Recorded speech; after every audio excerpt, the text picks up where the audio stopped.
He reincarnates into a game world as a side character, destined to die at the hands of future villains. But those villains are just broken children fated to become the deadly sins. Knowing the story, he decides to change their future before they turn into monsters. He raises them, protects them, and secretly gathers legendary artifacts for himself. The funniest part, his mana is actually trash, but thanks to his strange divine magic, the entire kingdom mistakes him for an unstoppable mastermind. Can a weak noble survive while raising the most dangerous children in the world? The kingdom of the East will fall at the hands of the 5 great sins in 10 years. To prevent this, the protagonist, Alon, became their patron. He never thought things would turn out like this. He was an office slave, working 78 hours a week, and suddenly he found himself in the body of a nobleman from another world. Is this good? Well, in a way it is. In this world, he is illiterate and lacks any special powers. He can't even read a book. Shouldn't he have automatically learned the local language? He was fed luxurious and delicious meals and bathed by lovely maids. While bathing, a maid warned him that the young masters would return tomorrow, so he should go to bed early today. He didn't understand who she was talking about, and she explained, slightly awkwardly,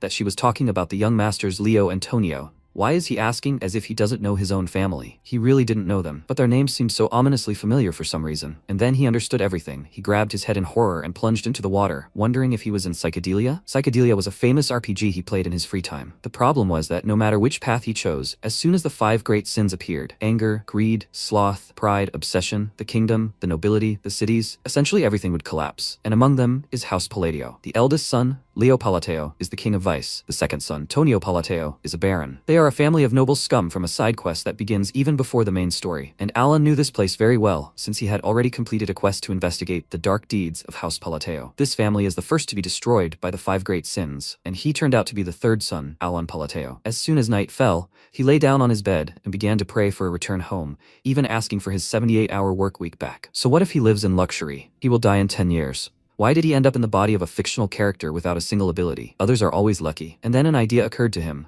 He has knowledge of what will happen in 10 years, and this makes him practically a prophet. So why doesn't he just prevent the fall of this world? And so, he decided to take on the 5 great sins in the name of a quiet, noble life. It will be easy as pie while they are still children, no abilities. 2 months passed. All this time he was looking for them. A knight named Evan came to him and reported to him that they saved orphans from an Eastern orphanage, which was actually a center for human experiments. And all this in the name of saving a girl named Utaya. MC nodded in satisfaction and said that he had a keen eye. He truly was a capable man. Evan looked away uncertainly and asked if that was a compliment. It just wasn't obvious from his face. Alon confirmed it and said with a forced smile that he was counting on him. The knight was very uncomfortable with his behavior, and MC, practicing his smile in the mirror, thought that he used to express his emotions openly. He felt as if the soul's rebirth had only affected his face, but Evan was still pleased with his praise and began to smile shyly. Evan is a rare character in Psychedelia. He remains honest and loyal despite all the betrayals. He hired him as soon as he met him. The knight asked thoughtfully. He said it was for the sake of saving a girl named Utaya, right? Now he understands why he needs it. Even for him, an experienced mercenary, she was an unusual child.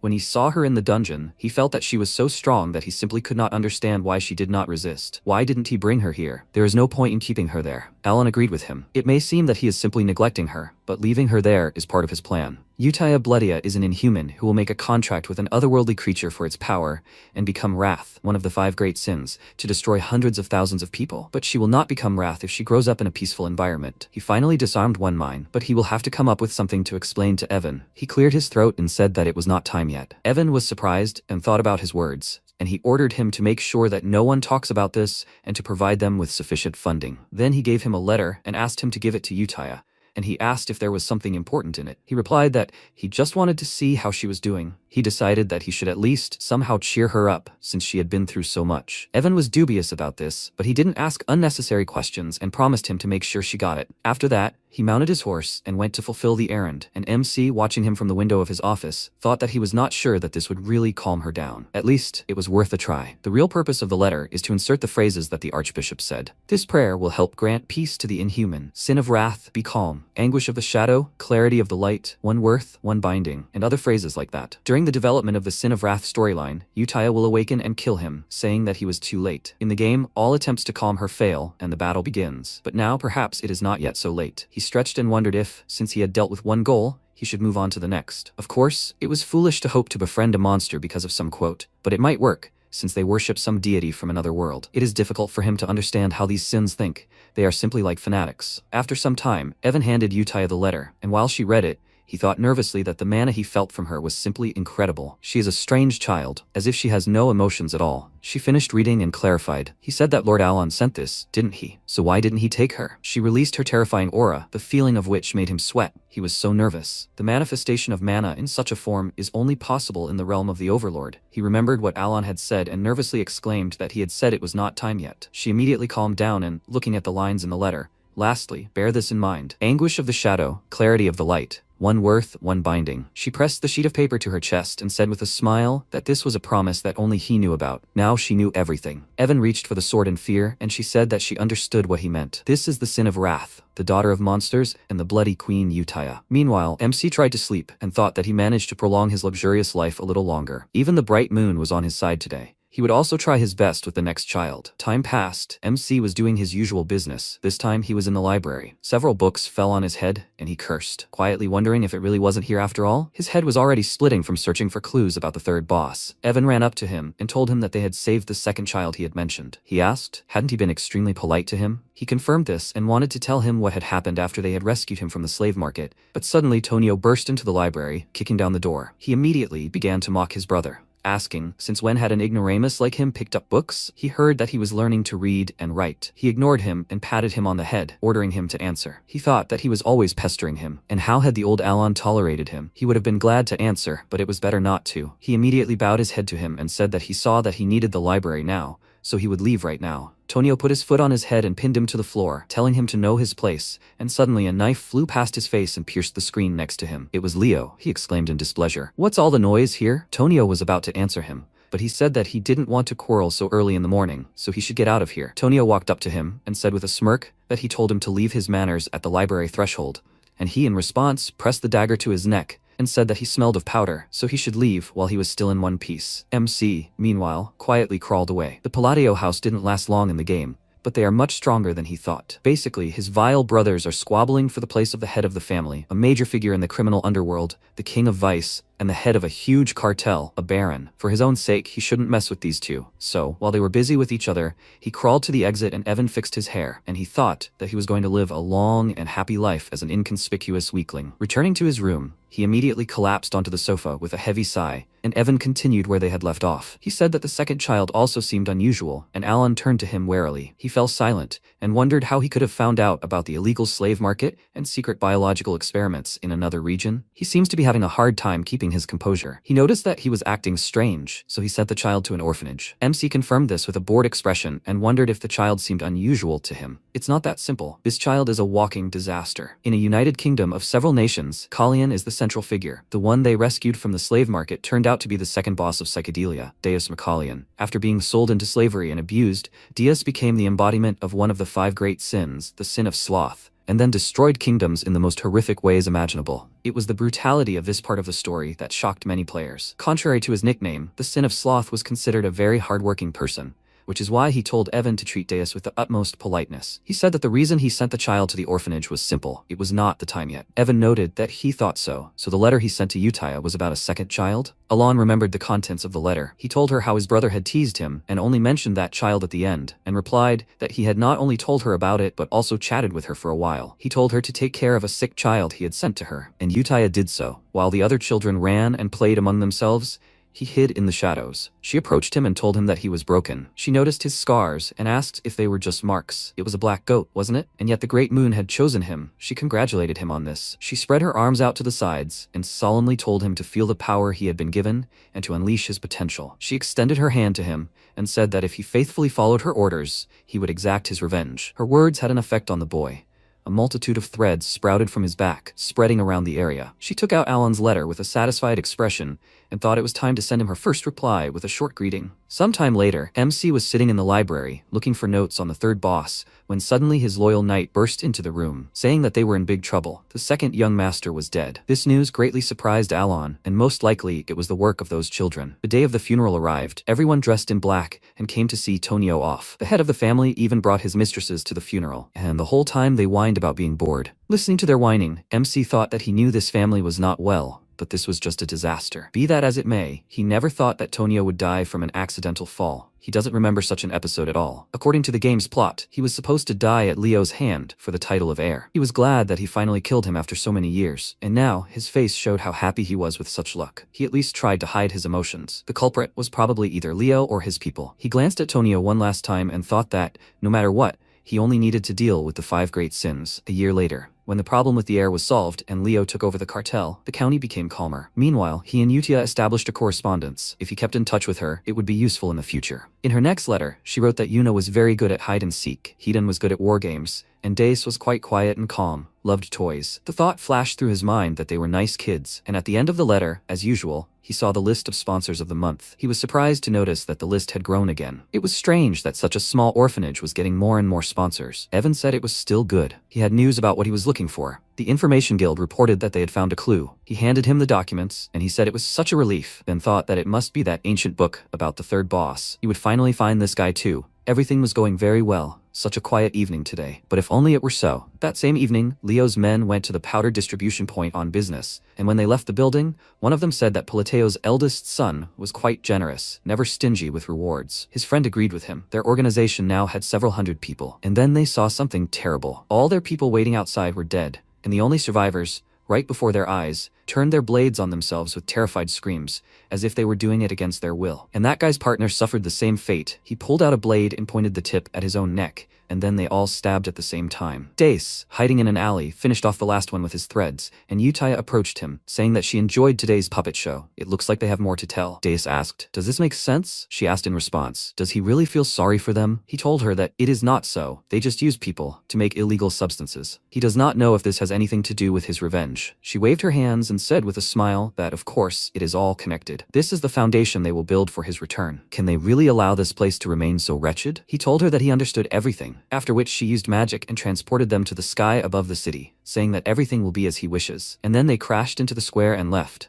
vowing that they were the blue moon, would become his sword, and left behind a moon sign carved into the square. Time passed, and Alon and Utia had been corresponding for 2 years now. Evan returned from another errand, barely dragging his feet from fatigue, and when he found him in the yard, he immediately collapsed and told him that they had also successfully sent the 5th one to the orphanage. MC was very happy with this news. In these 2 years, he had saved the remaining 3 sins. As a reward, he gave Evan cake and other sweets. He had trouble finding the 3rd one, but using his knowledge from the game, he was able to get Evan to figure it out. After the cakes, Evan gained strength, and Alon told him that he had done a great job. Now he could rest. He asked, "Isn't this all about the orphanage?" He confirmed it, and Evan sighed with relief, then lay down on the grass and asked, "Isn't he happy?" He sat down next to him and told him that he was happy, and he noticed that his face said otherwise. MC pointed to his mouth and said that he was smiling. The corners of his lips lifted slightly, and Evan said that he would consider himself happy. After that, Alon stretched and lay down on the grass, thinking that he didn't expect everything to go so smoothly. The bosses from the game became the 5 sins because of their terrible past. Even knowing their lives before becoming sins,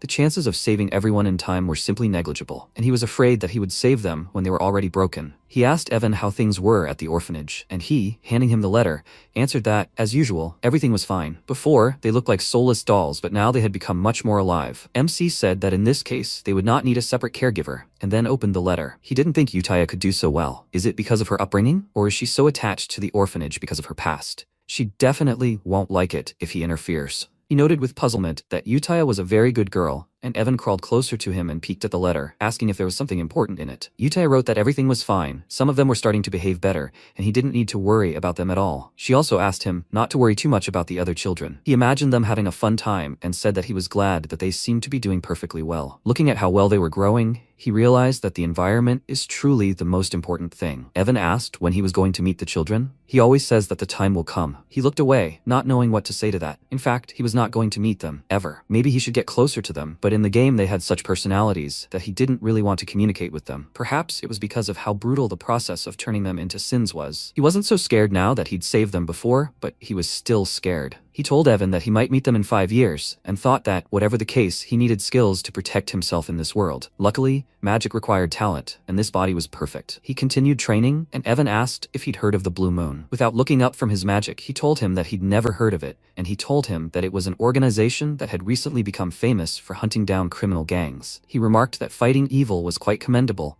and thought that he hadn't heard of them, so he was sure they would disappear soon. Evan suddenly ran his finger near his neck and stuck out his tongue, ominously saying that he had heard that they even kill nobles. He thought he knew about them. Immediately after this, Alan asked him to sleep next to his room from that day on. Night fell, and Utaya gathered everyone in the room to hear the Blue Moon report for this week. What's in the north? The sin of pride, Solon said that she brought the heads of all the slavers. She began jumping around the room joyfully, telling them that they didn't even realize who she was. She said she would let them live if they guessed the color of her eyes, but they couldn't. The sin of greed, Renee calmly reported that the bodies were burned. The sin of obsession, Raydan said that the South was also finished. He dealt with the illegal human testing facilities and turned the idiots from Avalon into mincemeat. Utaya smiled contentedly and said that everything would be done according to his will. They exist for the sake of the great moon. Deus said that, however, they seemed to have a problem. She immediately turned a displeased look on him and asked, what could be the problem if everything goes according to his will? He asked, isn't the head of Avalon the eldest son of the Count in whose family he lives? When he was dealing with the South,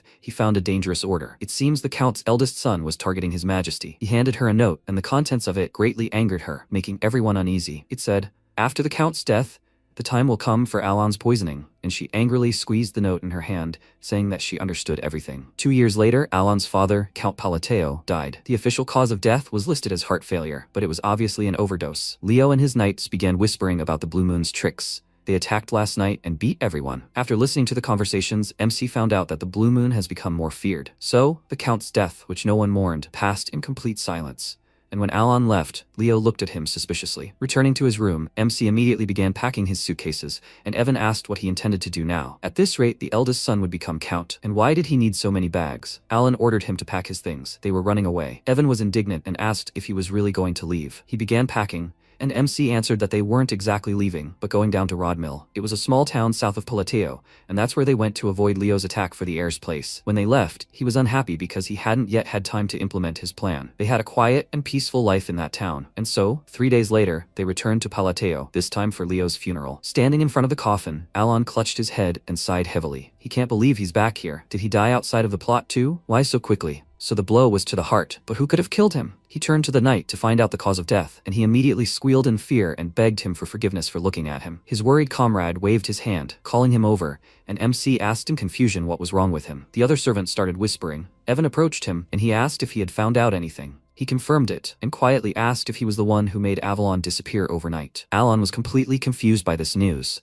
He glanced at the servants, who were avoiding his gaze as best they could, and wondered what had happened. On the day they left for Rodmill, Evan asked if it wouldn't be better to go to the city. MC, with a stone face, remained silent. Rodmill was the endpoint of his plan. He needs to save the 5 great sins from their terrible fate and prevent the world from collapsing. Rodmill has nothing to do with the original plot, and the Palateo mansion is there too. It's the perfect place for a nobleman to live. You don't have to do anything there. He cryptically answered the knight that everything happens for a reason, and he said that he won't deceive him anymore. He always says that. He noticed that he had exposed him pretty quickly, and told him that he had decided so. They left the estate grounds, and Leo, watching the carriage, thought, should he kill him? It doesn't matter whether he's alive or dead. He was going to poison him anyway after his father's death. He said he was going to leave for the border, so now he had no reason to kill him. Is it because things with Avalon are going badly? He's just getting in his way. He called out to his subordinate, Ullman, and ordered him to follow the carriage, and he asked if he wanted him to kill him. Leo turned to him in surprise and thought that Ullman had never contradicted him, no matter what he ordered. So why was he suddenly asking questions? He sighed heavily and shook his head, reminding him that his job was to do as he said. Immediately after, a sharp sword pierced his chest, and he, with a painful sigh, asked how he dared betray him. Ullman said that he enjoyed playing the confrontation.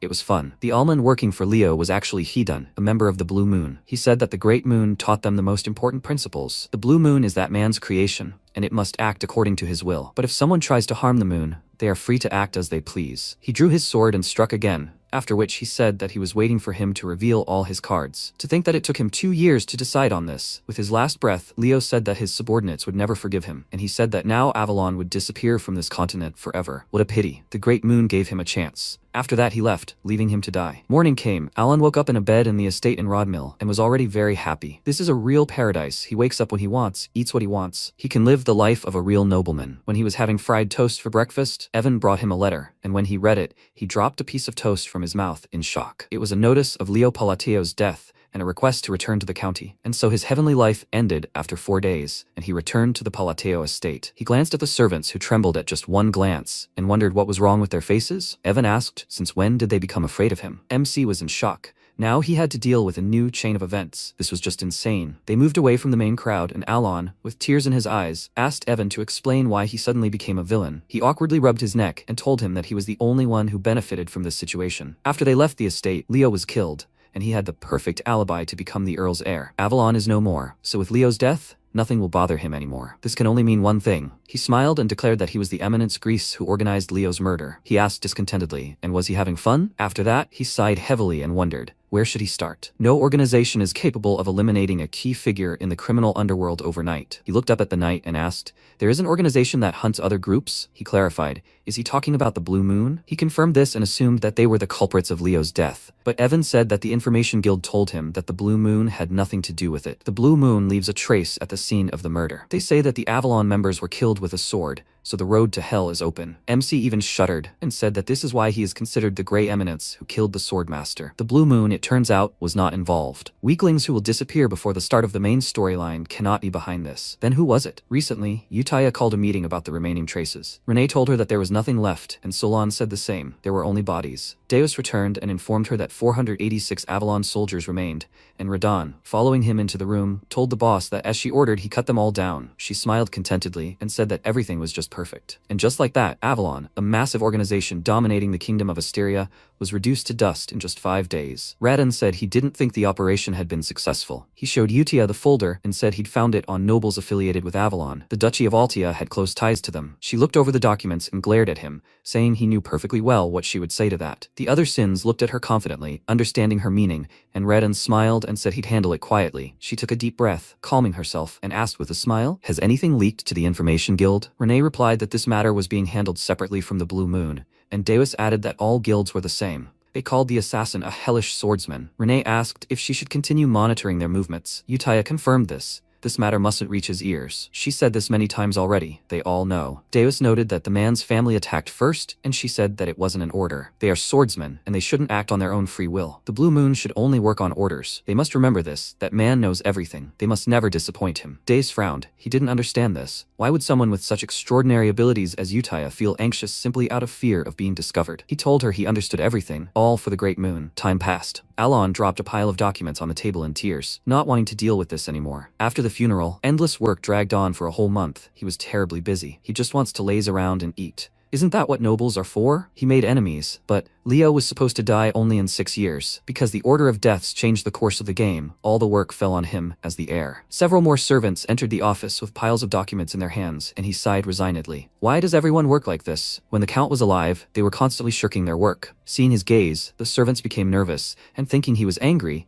they decided to work harder so he wouldn't kill them. Meanwhile, he thought, are the servants really that worked up over rumors that he's a secret assassin? They don't need to come so often. He's a former slave who just wants to do his job in peace. I wish they could handle it themselves, without his interference. Time passed, and after finishing his business, MC returned to his quarters. While he was training, Evan was frying potatoes in the fireplace and watching him, saying that it was simply amazing. He looked at the clots of magic flying all over the room and said that it was amazing that he had reached the 2nd level in just 2 years of self-study. He had tremendous talent. When did he manage to learn all this? It usually takes about 4 years to reach the 2nd level. Besides, magic often requires innate talent. Alon said that he really had talent and thought that he trained hard for self-defense because he felt in danger. He needed to be able to precisely control his mana. But what good would it do if he did everything half-heartedly? He had already tried every kind of magic in this world. At first, it was exciting. He thought that if the plan worked, he would get rid of all the threats and then gradually learn more. But now, in a desperate attempt to save himself, he realized that his mana reserves were simply negligible. The magic evaporated, and he sighed sadly. Innate mana reserves are comparable to the weight class of athletes, and his mana reserves are very, very tiny, and no amount of training can fix it. If nothing helps him, there is one way. He sat down next to Evan and showed him the letter,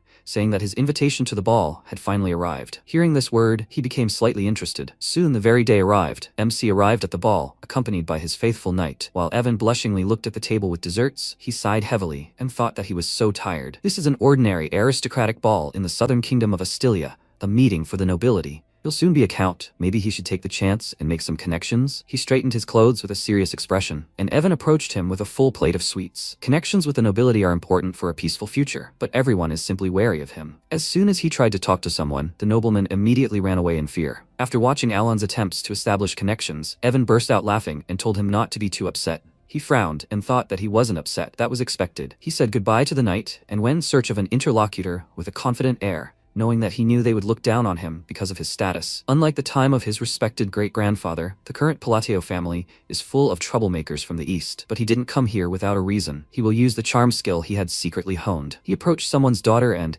taking a glass of wine from the table, told her that this drink was unique. He was especially struck by the aroma. It was inimitable. Then he looked at her with a smile and said that he would like to have a couple of bottles of such wine, she thought. A soft smile is an important social tool, but coupled with his deadly gaze, it only engendered fear. The poor lady shuddered at his expression. She broke into a run and exclaimed that she would immediately tell her father to prepare everything. He extended his hand after her, trying to stop her. This was not the reaction he expected. The nobles behind him began to whisper. Did he just force her to serve him a rare local wine? He was even worse than his late brothers. Evan patted him on the shoulder and laughed, and he thought that perhaps she was just very shy. Time passed. MC still had no chance to talk properly to anyone, and the number of his gifts only increased. He was given a luxurious horse from Palatine, citrus tea from Pina, metalwork from Villand, and a signature wine of Malentino. Alan was very annoyed because he simply wanted to study the wine. The Palatio family turned out to be much more notorious than he thought, and because of the rumor that he got rid of his monstrous brothers, he became someone everyone shunned. He glanced at the nobles gathered in a group and thought that his social life was ruined. He felt like he had become even more isolated from society. He became very upset and went alone to get some air, but he didn't notice that the lady had been watching him with interest all this time. Stepping out onto the balcony, MC sighed heavily and wondered, why did everything turn out like this? He was distracted from his thoughts by a girl's voice coming from behind the door. She politely asked if she could talk to him, and he wondered if someone was there, but who could it be? The door slowly opened and he saw a little girl standing in front of him. It was Loria, the third daughter of Duke Altia. His mood immediately sank, and he greeted her weakly, thinking that this explained a lot.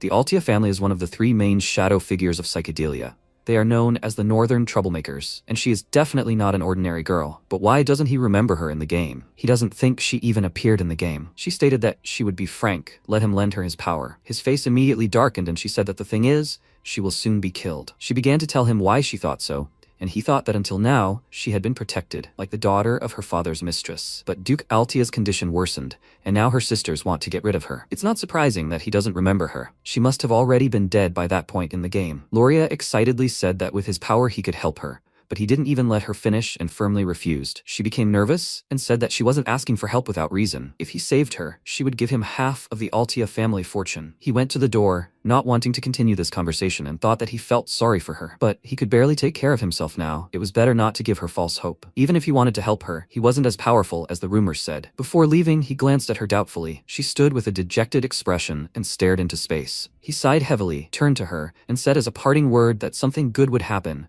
and that he hoped she would find a reliable ally. He returned to the banquet hall, and Dace, hiding on a ceiling beam, glanced at him and told Renee that it seemed the Altia family had become close to the Great Moon, so they should convey good wishes to both them and the moon. She said that it was not worth doing so. According to intelligence, she was the only Altia not connected with Avalon. Therefore, she was the only one who was not Radon's target. Deus noted that this simplified matters. The rest of the Altia family would be dealt with, and Renee agreed with him. They would act on the moon's orders and focus on intercepting information to prevent Avalon's business from spreading unintentionally. Walking through the banquet hall, Alan sadly wondered why there was no one around. Maybe there was a barrier around him that was scaring people away? The lady suddenly greeted him, and he happily wondered if that greeting was addressed to him. Maybe this time he would be able to mingle with the aristocrats. He turned to face her, but upon seeing her face, he was surprised and thought, another shadow player? He had already seen her in the game. Of course, no one would have approached him first if he hadn't had some problems. He greeted her, calling her Lady Genonia, and she asked, so he knew of her? He answered that she was famous in many ways. In the kingdom of Asteria,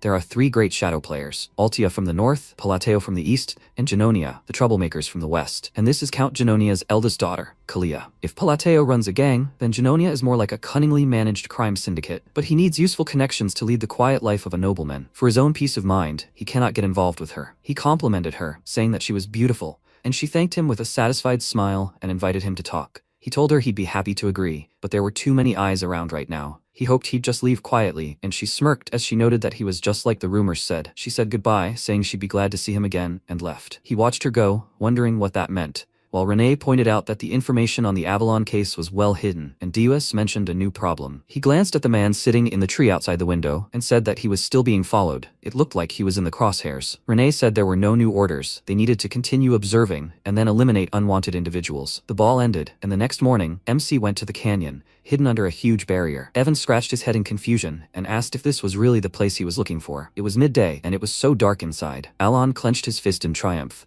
he had finally found it. This was his real goal. They entered the canyon, and Evan said that if this place turned out to be empty, he would probably just go crazy. MC told him that this time it was all serious. In the game, this place was easy to find. He had come so far south under the pretext of a ball only because of this labyrinth of whispers. If you solve the riddles in all 8 rooms, you'll receive a powerful artifact as a reward. He'd memorized all the routes and puzzles. Now it was time for him to use his skills. They approached the enormous gates, and he looked at them in delight. He never thought he'd see the entrance to the labyrinth in person. It felt completely different. Even though he'd played through this dungeon countless times in the game, Evan noticed that everything seemed artificial, as if someone had deliberately constructed this place. How did he even know about this? Still mesmerized by the scale of the place, he told him he'd been here often, and he asked, perplexed, what he'd said. Alon realized he'd spilled the beans, and with a creepy smile, told him he was joking, that he had his own loopholes. Evan nervously asked him not to joke with that expression, and then they went inside. Evan glanced at the multitude of bats on the ceiling, and the enormous stone hands swatting them like annoying gnats, nervously noting that if they got the riddle wrong, the things would collapse. MC ignored him and thoughtfully examined the sign in front of him, while he looked at it doubtfully, wondering how he could act so calmly in such a situation. He'd been working with him for 4 years, but he still couldn't figure him out. He was simply unpredictable, destroying criminal gangs, collecting random debts, rescuing orphans, helping slaves, sending meaningless letters. He hardly left the estate, but he seemed to know everything about this place. Alon turned to him with a smile, saying that the passage would open when the mechanism was assembled. Evan approached him and thought that the reason he followed the young master was simple. Everything he did, one way or another, led to a good result. But he wondered what he had planned this time. The door opened,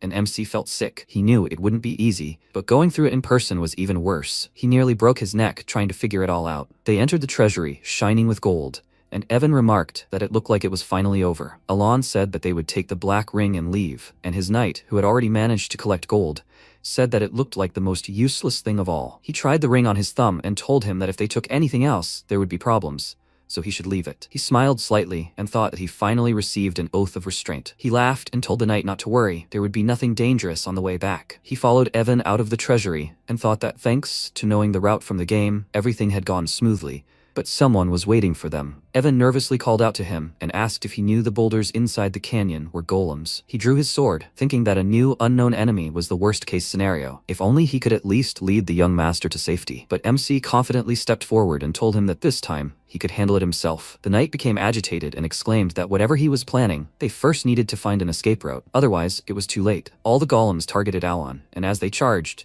Evan shouted that second-tier magic wasn't enough, but he had no intention of using magic. He invoked the Oath of Restraint. His voice echoed throughout the canyon, and time froze, shrouding everything in haze. The artifact called him a fragment inheriting Nyakul's great will, and told him to name 2 restrictions it could impose. MC thought that, in the game, this part appeared as a choice window. This voice belongs to the Oath of Restraint. It's an absorption-type artifact that, as its name suggests, allows one to impose limitations on oneself in exchange for power. This voice makes the world seem almost real. He named the first limitation. When using magic, he will always display the gestures of Babylon. The voice asked what he wanted with this limitation, and he said he needed the power to bend the laws of the world. The artifact granted him this. For the second limitation, he placed his hands over his mouth in a special gesture and said that when using magic, he would utter the lines of Babylon. In exchange, he needed great power to become omnipotent against the foundations of the world. The artifact remained silent. He was confused and wondered if he'd made a mistake somewhere. After all, he'd even copied the exact skill icon just in case. By selecting both limitations, gestures, and words, one could achieve maximum magical attack. Thanks to multiple playthroughs, he'd memorized all the combinations from the game, meaning everything should work. The artifact bestowed this upon him, calling him a man who remembers the wishes and secrets of a forgotten god. It expresses grace to him, the heir of the will. Alon didn't understand what this meant, after which the ring disappeared, meaning the limitation had worked. The voice finally said that it would watch over him forever, after which time began to flow again. And just as the golems pounced on him, Evan rushed toward him, worried. MC used magic and thought the ball of light should have struck everyone down, but now it looked pathetic, even though he was using up all his mana. No matter how much he trained, this was his limit. It was time to test the limitations he had imposed on himself. He uttered the Babylonian cues refraction and rejection, and sparks scattered across the canyon, reflected off the walls, and returned to him, creating a bright flash. The phrase blue light created a huge sphere above his head, and the combination of cues and gestures refracted the light and directed the spell at the golems. Seeing this, Evan's mouth dropped open in shock. Then the golems were struck by multiple bolts of lightning. After a few seconds, the light disappeared. The golems bowed in exhaustion, and then their bodies began to explode from the inside. Soon they were finished. Evan looked at this pile of stones and cursed in surprise. They walked towards the exit, and the whole way he pestered him with questions. Was he hiding his power? In 15 years of working as a mercenary, this was the first time he had seen such a thing. Was he sure it was only second circle magic? He confirmed it. In fact, he himself was very surprised. He didn't know about such a thing. It didn't exist in the game. In the psychedelia system, magic could be enhanced each turn with gestures or spells. This time, he enhanced chain lightning magic with 4 spells and gestures in just 5 turns. Simply put, he simply used standard enhancements for a powerful lightning spell. But because of his limitation, he must cast spells when using any magic. Because of this, the enhancement must have happened more than once. And yet, who would have thought that the magic of the second circle would be more than enough? The result exceeded all his expectations, and that surprised him too. They finally got out of the canyon. Evan immediately sat down and said that it was more tiring than the battle itself. He looked towards the canyon and asked who had created such a terrible place. Alon thought that the Labyrinth of Whispers was actually called something else.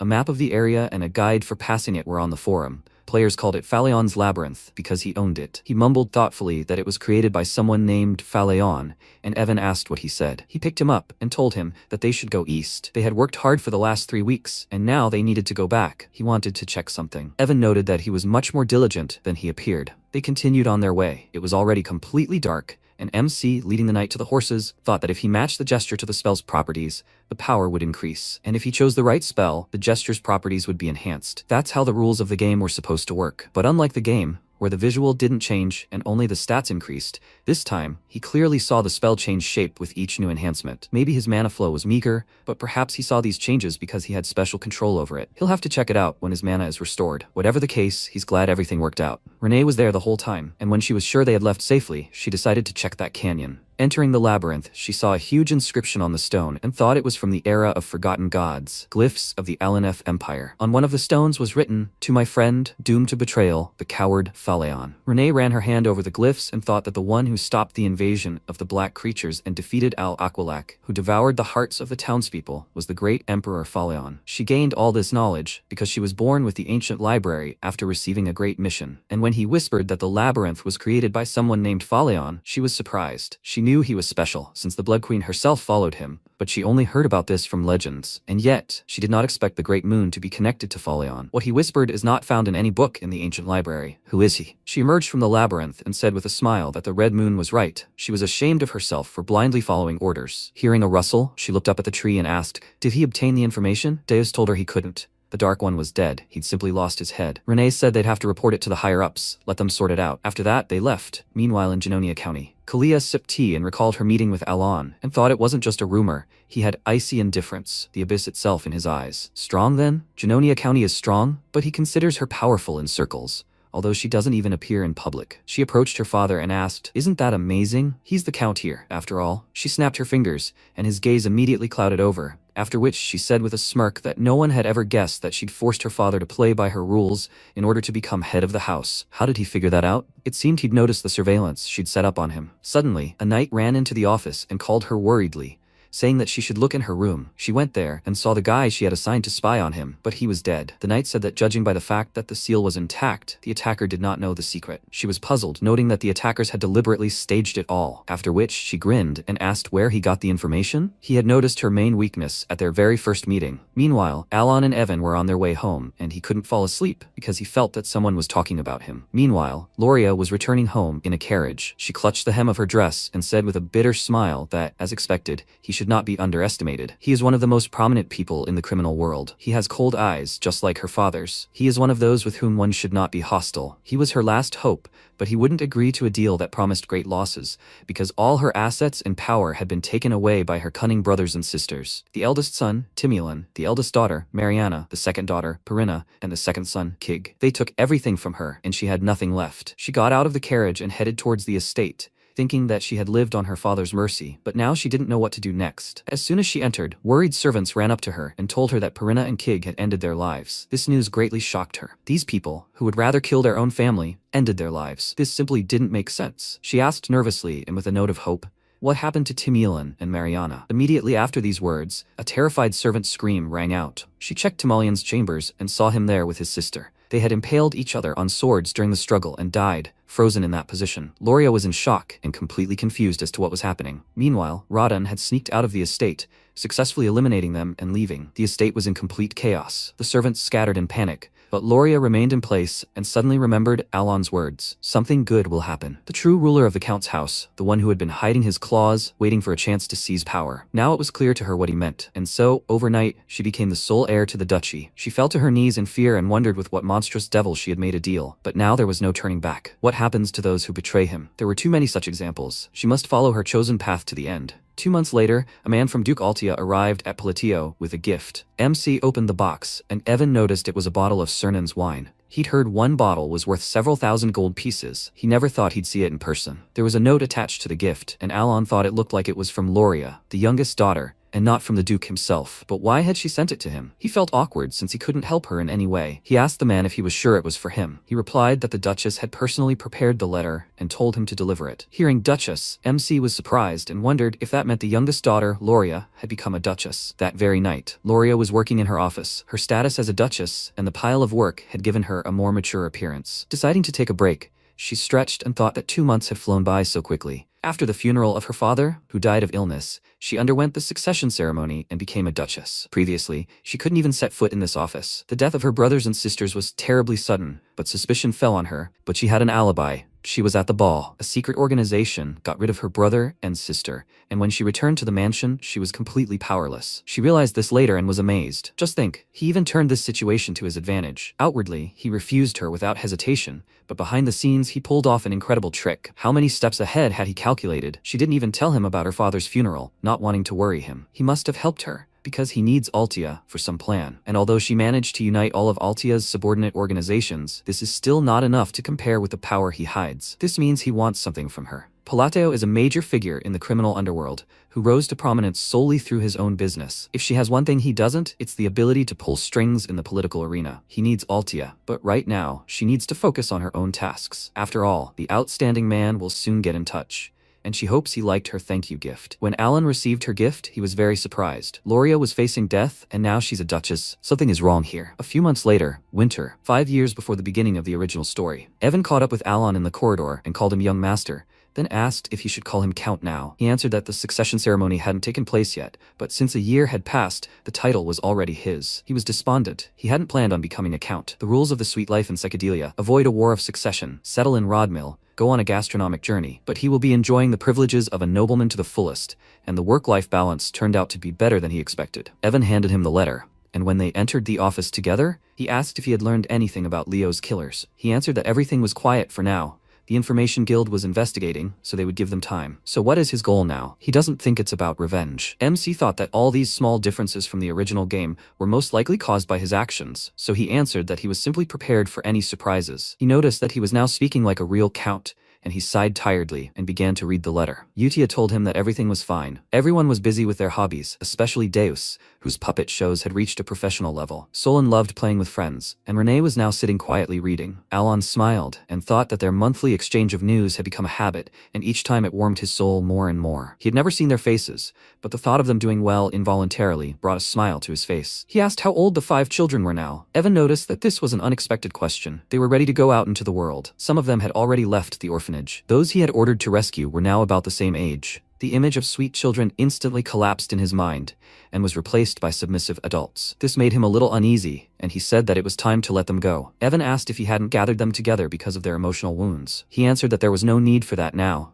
They had grown up, and for the sake of their future, it was time to let them go. He thought that he had taken enough care of them so that they would not awaken as mortal sins, so everything should be fine. Each boss battle had an overall plan, revealed through the narrative. Utia had a talent for faith, Deus had a talent for the sword, Renee had a talent for science, Solon had a talent for fighting, and Raiden had a talent for an apostle. If they applied their talents in the right areas, they would do just fine. This is just the perfect plan. He poured a pile of envelopes on the table and started writing letters, thinking that he should also prepare a gift for each of them. Later in the evening, he finished writing and joyfully exclaimed that everything was ready. Evan, who had already dozed off on the couch, immediately got up, took the letters, and went to the orphanage. MC wondered if he would get anything good from them in return when they grew up. Now the children can go out into the big world. After a while, they received the letters, and Utia called everyone together, saying that the orders had arrived, but this time he delivered them to each one separately. Everyone looked at the sealed envelope and thought about something. Utia said that first they should read the previous letters too, because his orders require special attention. Solan was very happy and asked if they could really read them. Previously, only she could read them. She replied that since he'd given each of them an order, it meant he'd decided it was time for them to see them. They read one of the letters, and Solan asked doubtfully, "Is that really an order?" Renee remarked that it sounded like ordinary chatter. Yutia explained with a proud smile that he'd been disguising his orders as casual conversations from the start.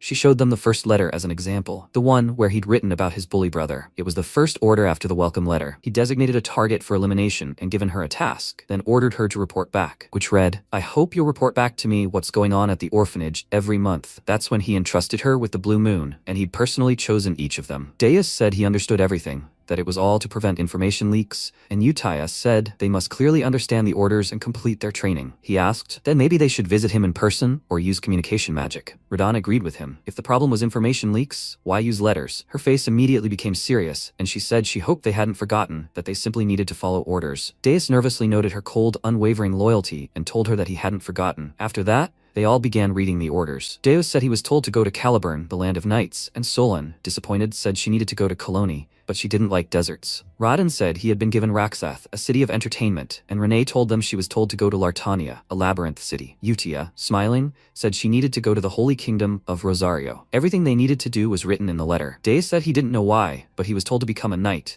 and the others added that he also told them not to worry. The patronage would continue. He also told them where the gifts were. Whatever the case, they would find out everything when they reached their designated locations. Utaya gave them one last thing to remember. Until he spoke first, they were not allowed to mention the name Blue Moon. The next morning, they left the orphanage and went their separate ways. 3 months later, Alon continued to study magic from books. He noted with annoyance that, as expected, there was no mention of magic or spells. He would have to experiment on his own. He turned to Evan and asked how the information gathering on Leo's killer was going, to which Evan replied that the information guild said there was nothing yet. He touched his chin thoughtfully. It seemed the butterfly effect had gotten out of control due to him saving the 5 deadly sins. Even Loria, who was supposed to die according to the plot, became the Duchess of Altia, and she is expanding her power and influence in the criminal underworld at a terrifying rate. He put the book down and suggested that Evan stop investigating. This is a case where ignorance is bliss. In this world, almost nothing can escape the Information Guild. If he tries to find out what he should, there can only be one result. If excessive caution leads to death, then it is pointless. After all,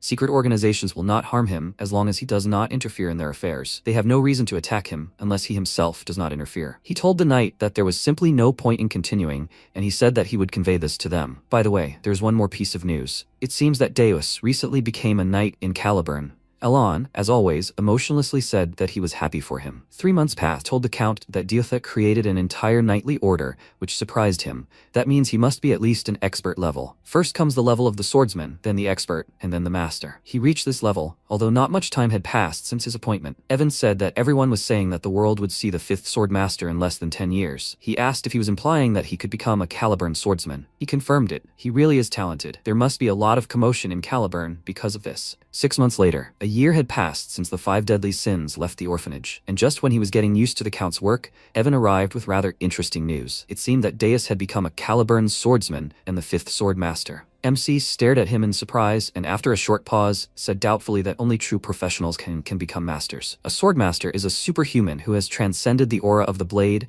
and discovered a unique ability called derivation. And he's saying that Deus is now a swordmaster? He clarified that he will become one soon. He hasn't yet acquired a unique ability, but the people still gave him the title of master. He had already defeated the 4th swordsman in a duel, but Caliburn had also lost its swordmaster to the northern barbarians. Alan noted with puzzlement that they had been fighting for over 10 years, and Evan said that mastering and mana control takes 15 years, while gaining a unique ability takes at least several decades. The first swordsman, Reinhardt, became the youngest master at 32. MC recalled his appearance in the game and thought Reinhardt was incredibly strong. Even with his talent, it took over 20 years, and a guy who didn't even know how to use a sword became a master. If he was only waiting for derivation, then he would soon surpass Reinhardt. He said that perhaps he would be able to use his skills sooner than expected, and Evan nodded. But when he glanced at the single letter he had received in these months, he said with annoyance that perhaps nothing would come of it. Evan waved his hand and said that he wouldn't, and he showed him the letter, saying that only Utaya writes to him. Even after leaving for the Holy Kingdom, she regularly sends news about the deadly sins she grew up with. It seems they keep in touch. I wish they would thank him for the gift, although they haven't seen his face. He even felt a little offended. He immediately slapped himself on the cheeks,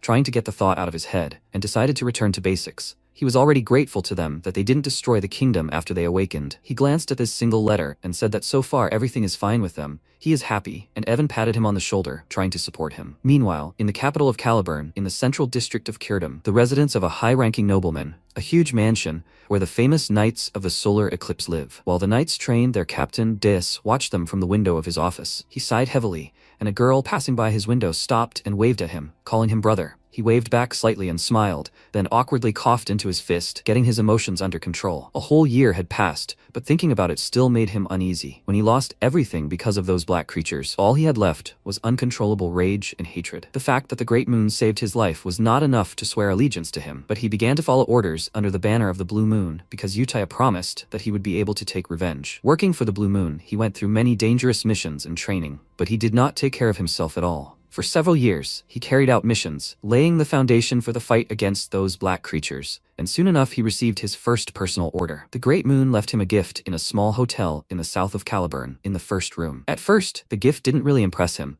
but when he saw who was inside that room, his heart started beating faster. In that unexpected letter, the gift from the Great Moon was the family he thought was lost forever, the one dearer than his own life. Seeing his sister, he immediately rushed to her, hugged her tightly, and burst into tears of happiness. His younger sister, whom he thought was dead, was alive. After enjoying the hug, he pulled away from her and asked what happened to her when they were separated. He wiped her tears, and then Shelley told him her story. When those creatures dragged her away, she waited a long time in the darkness for her turn. And when her turn came to die, someone came and pulled her out of there. Thanks to a flash of light, she was saved and survived.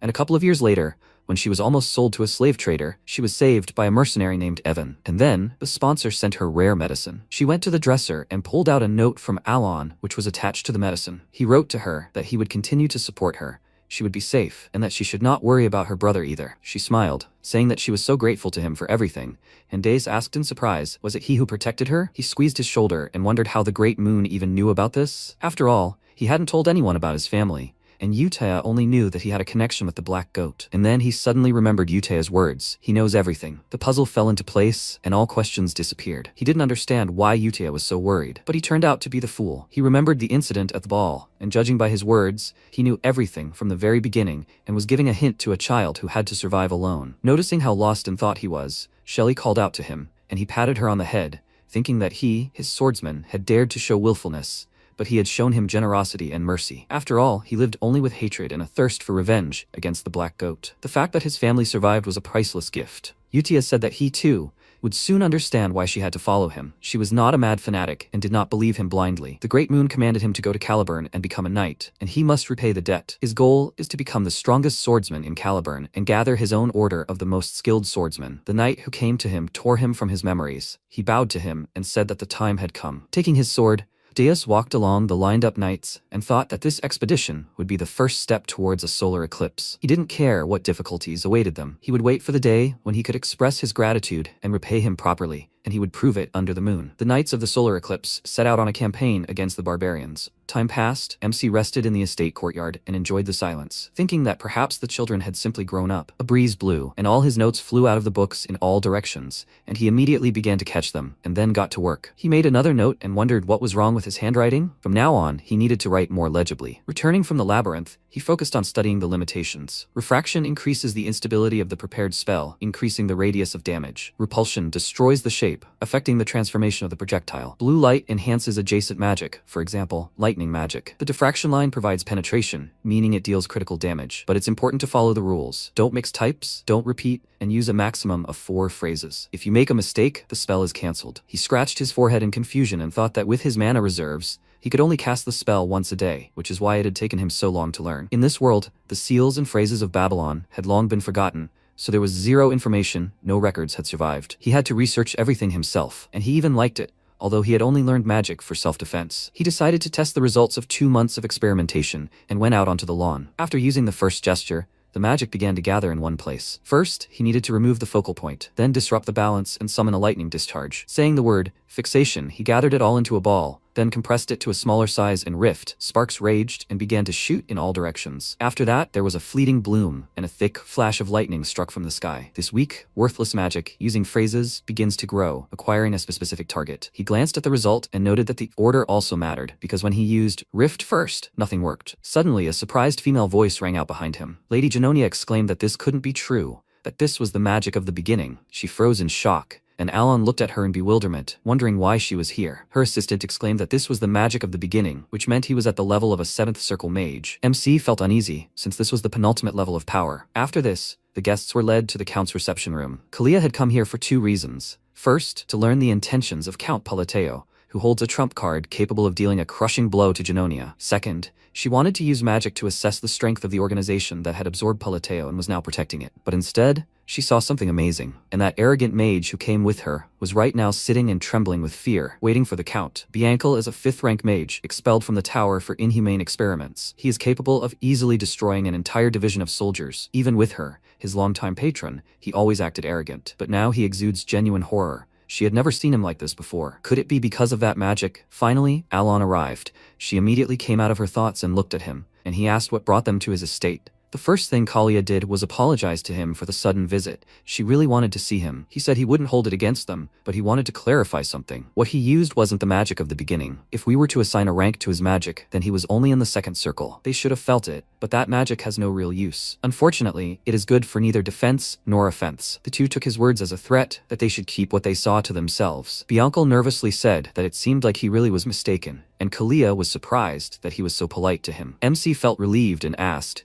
since the misunderstanding was cleared up, what was the real reason for their visit? Kalia told him that they were nearby on other business and just wanted to pay their respects. He clarified, does that mean there is no special reason? She confirmed this, and he said that unfortunately, he had business, so he could not devote much time to them. Kalia immediately stood up and said that she understood everything and was grateful that he spent at least this short time with her. Before she left, Alon advised her to visit the Duchy of Altia if she was looking for someone to talk to. He had a feeling that they would get along well. She frowned, then answered him with a nervous smile that since he said so, perhaps she really would visit the Duchess. MC walked them to the carriage, and when they left, Evan asked if it was Genonia. Why would a ruined Western family look for them? He answered that he himself did not know. Nothing came to mind. He thought that all this was so troublesome. If rumors spread that he used such magic, those hungry for power would not leave him alone. This was a world of dark magic, after all. Obviously, there was no reason why Genonia would seek a meeting with Altia, their rival in the underground. The main thing is that they leave him alone. Meanwhile, Kalia asked, was Count Palateo's magic really the magic of the beginning? Biankel, still under the impression, answered her that it was not so. The beginning is magic that creates its own laws based on absolute, immutable principles. It's a privilege granted only to the highest archmages. But the Count was different.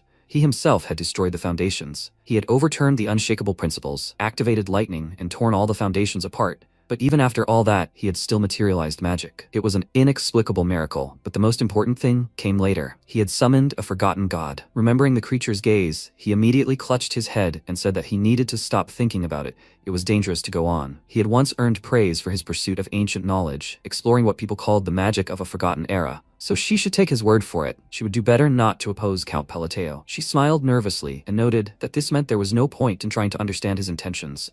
Perhaps it really was best for her to visit the Duchy of Altia. She had already become one of his pawns. 5 months later, 2 years had passed since the children left the orphanage. Evan entered the Count's office, and Alan asked him for news, preferably about the children. He replied that there was news, but not about the children. The County of Genonia and the Ducal House of Altia had formed an alliance. MC was very surprised that the 2 pillars of the underground had united, and Evan said that at first glance, everything was within the rules of the underground, but the information was confirmed. Alon clutched his head and thought about how much effort he had invested in the children, and now he would have to deal with a shadow alliance? Would the kingdom of Asteria fall? It couldn't be. Had she really taken his words seriously back then? He immediately dismissed the thought. This was probably a temporary alliance. With Kalia's cold and arrogant nature, this is impossible, and yet, just in case, he should be prepared. He decided to write her a letter of apology, that he may have seemed rude and distant, and so on, hoping that it would not sound too much like an excuse. After finishing, he handed the letter to Evan, and he said that he would pass on the letter to Lady Genonia through the Mercenary Guild and continue to keep an eye on the children. He left, and MC became curious about what Radan and Solon were doing now. Even the letter from Utaya said that the 2 disappeared as soon as they reached the place. He hoped they were okay. If Solon received his gift with the letter, she could have acquired the symbol of the warrior. It is a glove that, when worn, increases the chance of a critical hit by 20%. And the description for it reads, if she did not bear the sin of pride, she would have become not a fallen sinner, but a great warrior. He even told her about a hidden treasure that she could use if necessary. With her talent, she could earn a living. After all, this is a country where the world can be conquered by force. Meanwhile, in a desert country called Coloni, Solon was now wandering in one of the caves. She stretched and said that the test was finally over, after which she looked at her glove and thanked the Great Moon for this gift. She thought that the essence of this glove was just some kind of talisman. What she heard as a child was not a fairy tale or fiction. Her mother told her about the Lord of the Golden Mane tribe, that they were his descendants, the kings of all beastmen. The main thing for the Golden Mane tribe is a legendary relic. Passed down for hundreds of years, it grants them strength and divine authority. She received this treasure and passed all the trials and challenges in her world. Now one thing is clear to her: the Great Moon is her patron, and he saved her life, granting her the power to avenge the Black Dragon who killed her parents. Now she must repay him for this favor. A flame flared from her glove, and she waved her hand with abandon, thinking that surely the true meaning of the gift was not for her to become a simple warrior, but to become the strongest gladiator alive, to gather the scattered Golden Mane tribe and restore them to their glory. And with this power, she would slay the Black Dragon. She left the cave and looked at the moon, whispering that all this was for her savior. She turned and headed deeper into the desert, thinking that the Golden Mane tribe, the greatest of all beastmen, would rise again under the blue moon after 500 years. Time passed, and Evan came to Alon with news of the children the guild had found. Solon is doing great in Colony. They even nicknamed her the Golden Flash. MC was puzzled, noting that he'd heard that somewhere before. In any case, he was glad she was doing well. Evan agreed with him. In those lands, power opens all doors. He asked, what about Radon? He hadn't written since he said he was learning to work in Raxath. He told him there was something, but the data was still being verified. Alon suddenly asked, shouldn't he be busy? Evan looked at him with fear and asked what kind of passive aggression this was. He did everything he was told. MC said that he needed to prepare. The journey to the magic tower would take at least a month. He immediately jumped up and exclaimed that he hadn't even heard of this tower. And he asked, didn't he tell him about it? Evan sighed heavily, saying that he was already used to it, and yet, a whole month to get there? It's only a week's journey to the Green Magic Tower. Alon told him they were going to the Blue Magic Tower, and he said he understood everything now. It was near the labyrinth, so it was a long way. He headed for the office exit, saying he'd start packing right away. When MC was alone, he stretched out on the couch and sighed heavily. Just the thought of having to ride in a carriage for a whole month made him tired, but it couldn't be helped. The item that would help his tiny mana reserve was right there. The labyrinth brought back memories. He'd spent a lot of time there in the game. The labyrinth in the city center is the main character leveling location in Psychedelia. The deeper you go, the higher your level and the better the loot. However, although many players have been the labyrinth, no one has ever reached the end. One player even reached the 150th floor using cheats, only to discover there were many more floors below. Just like in the game, relics and artifacts are constantly being discovered there. So the profession of magic appraiser is wildly popular and guarantees a comfortable life. Renee said she would soon be taking the appraiser exam, and with her talent, she would pass without a problem. But he feels like his gift to Renee is too small compared to the others. This thing only helps appraise equipment. He will need to help her if the gift is not enough. The labyrinthine city of Lartania is a city ruled by no one, a city of explorers and mercenaries. After passing countless shops, in the corner of the southern district, you can find a secret appraiser's shop called Murd. This shop, which quietly gained popularity thanks to its unique services, served mainly nobles and A-rank explorers, including the Lord of Lartania. Renee, who was working there, had just finished appraising his item. This device ignites a flame using mana. The Lord thanked her, and, upon closer inspection, discovered it was a relic that could be imprinted. Renee explained that the artifact could only be improved in this way. A drop of mana would sustain the fire for at least an hour. The Lord smiled and happily noted that the effectiveness had increased significantly. He left, thanking her, and when she was alone, she removed the mask from her face and sighed. She turned around and noticed an item that could also be imprinted, and she said about it. The reason this corner shop was so famous was because imprinting was a gift from the Great Moon. She entered the dark room where the imprinting device was located, and she had already used it 247 times out of 500. When he first told her to become an appraiser, she didn't understand why. The Great Moon was a friend of Phalion from the Age of Forgotten Gods. She understood that all this was for the sake of exterminating the black creatures, but she simply didn't see the connection between the order to become an appraiser and the goal. When she arrived in the city, she constantly wondered how this job would help kill the black creatures. But as soon as she saw his gift, she understood everything. The Eye of Insight quickly identifies items below a certain threshold of mana, aiding in appraisal. As soon as she touched the eye, she realized that this thing was different. Its essence wasn't even in the library. When the shackles were removed, the seal was also removed. To gain the power to fight the black creatures, she must awaken this item. It was an ability that required sacrifices, and now the eye had imprinted itself on the item, increasing the number to 248. She glanced at the seal with a smile, and thought that she needed to make another 252 sacrifices before fully awakening it. In exchange for increasing the relic's stats, the eye absorbed something from it, essentially causing it to transform. The eye only reacts to special, high-ranking relics. If the wrong item is sacrificed, the power disappears. Only she can accurately evaluate all the relics and select high-ranking victims for imprinting, for she was born with the Library of Eternity, and all for the sake of killing the Black Wolf, all according to the will of the Great Moon. 3 weeks later, the Blue Magic Tower. As soon as they arrived, they went to meet with the head of the tower, but he was not there. Instead, they were met by his deputy, Phinia Chrisen, a mage of the Sixth Circle, and she was not very friendly. She told them to state their reason for coming and leave, as she was busy. Alon thought her face looked familiar. He had seen her in the main story. But for now she was only the deputy. She was a genius like few others, and she reached the 8th circle at the age of 20, and then became the head of this tower. Not only is the magic tower powerful, they have monopolized the production of certain important goods, elevating their status to that of nobility. Although the authority of a deputy head who has surpassed human limits must be very high, this is already too much. He introduced himself to her and said he came to talk about the time gate, and she, without looking up from her work, asked, "So what next?" When she stated that she could close the time gate, she froze. The time gate is a rift connecting to a mysterious subspace, appearing where magic is frequently used. This causes anomalies that cause enormous damage. Phinia assessed his magic and grimaced, muttering, how on earth was he going to do this with such pathetic talent? She waved her hand, shooing him away, and he became worried, because everything must be different. He said he needed an answer, and she asked irritably, is he going to close the time gate and take the treasure? She slammed her palm on the table in anger and exclaimed, does he even have any idea how many people come here with this every day? He told her he was telling the truth. Let her take him to the gate, and he will show her everything. He was upset that she didn't believe him, and she rudely said that she understood that he needed something grandiose to change public opinion, because people were starting to guess that he only became an earl by luck when his brothers died. However, that didn't mean he could come here and make a fuss. Her terrifying magic instantly filled the entire office. MC involuntarily took a step back and thought, are such rumors circulating? Maybe it's because he used to live a relatively quiet life? She looks like she's always busy, but surprisingly well informed about all the news. However, she's too scary. Evan whispered in his ear that she had an amazing magical aura, and he thought that he was desperate, so he needed to do this. He went to her and said that if he couldn't close the time gate, he would give all his possessions to the magic tower, and she called it all nonsense. He stated that if she wanted, he could swear an oath. It's a pretty good offer, isn't it? She was hesitant, but she still agreed. After that, she led him to the room where the gate was and reminded him that, as promised, all his wealth would become hers as soon as he failed. He confidently told her that this would not happen, and then opened the doors, and she thought it was the perfect moment. She wondered if he would turn out to be a new recluse or just a good-for-nothing lucky person. After listening to him for a while, she was convinced that he was closer to the latter. Despite first impressions, he has a tiny reserve of mana and a slightly above-average ability to sense energy, a talent on the very border of the second circle. What is he going to do with it? The truth is, there's no need to close the gate. In 3 months, they would disappear on their own, discarding the relic. That would be the end of it, and no mage capable of closing the time gate would ever appear. However, the time gate in the blue magic tower continued to rage for over 2 years. The two of them approached the gate,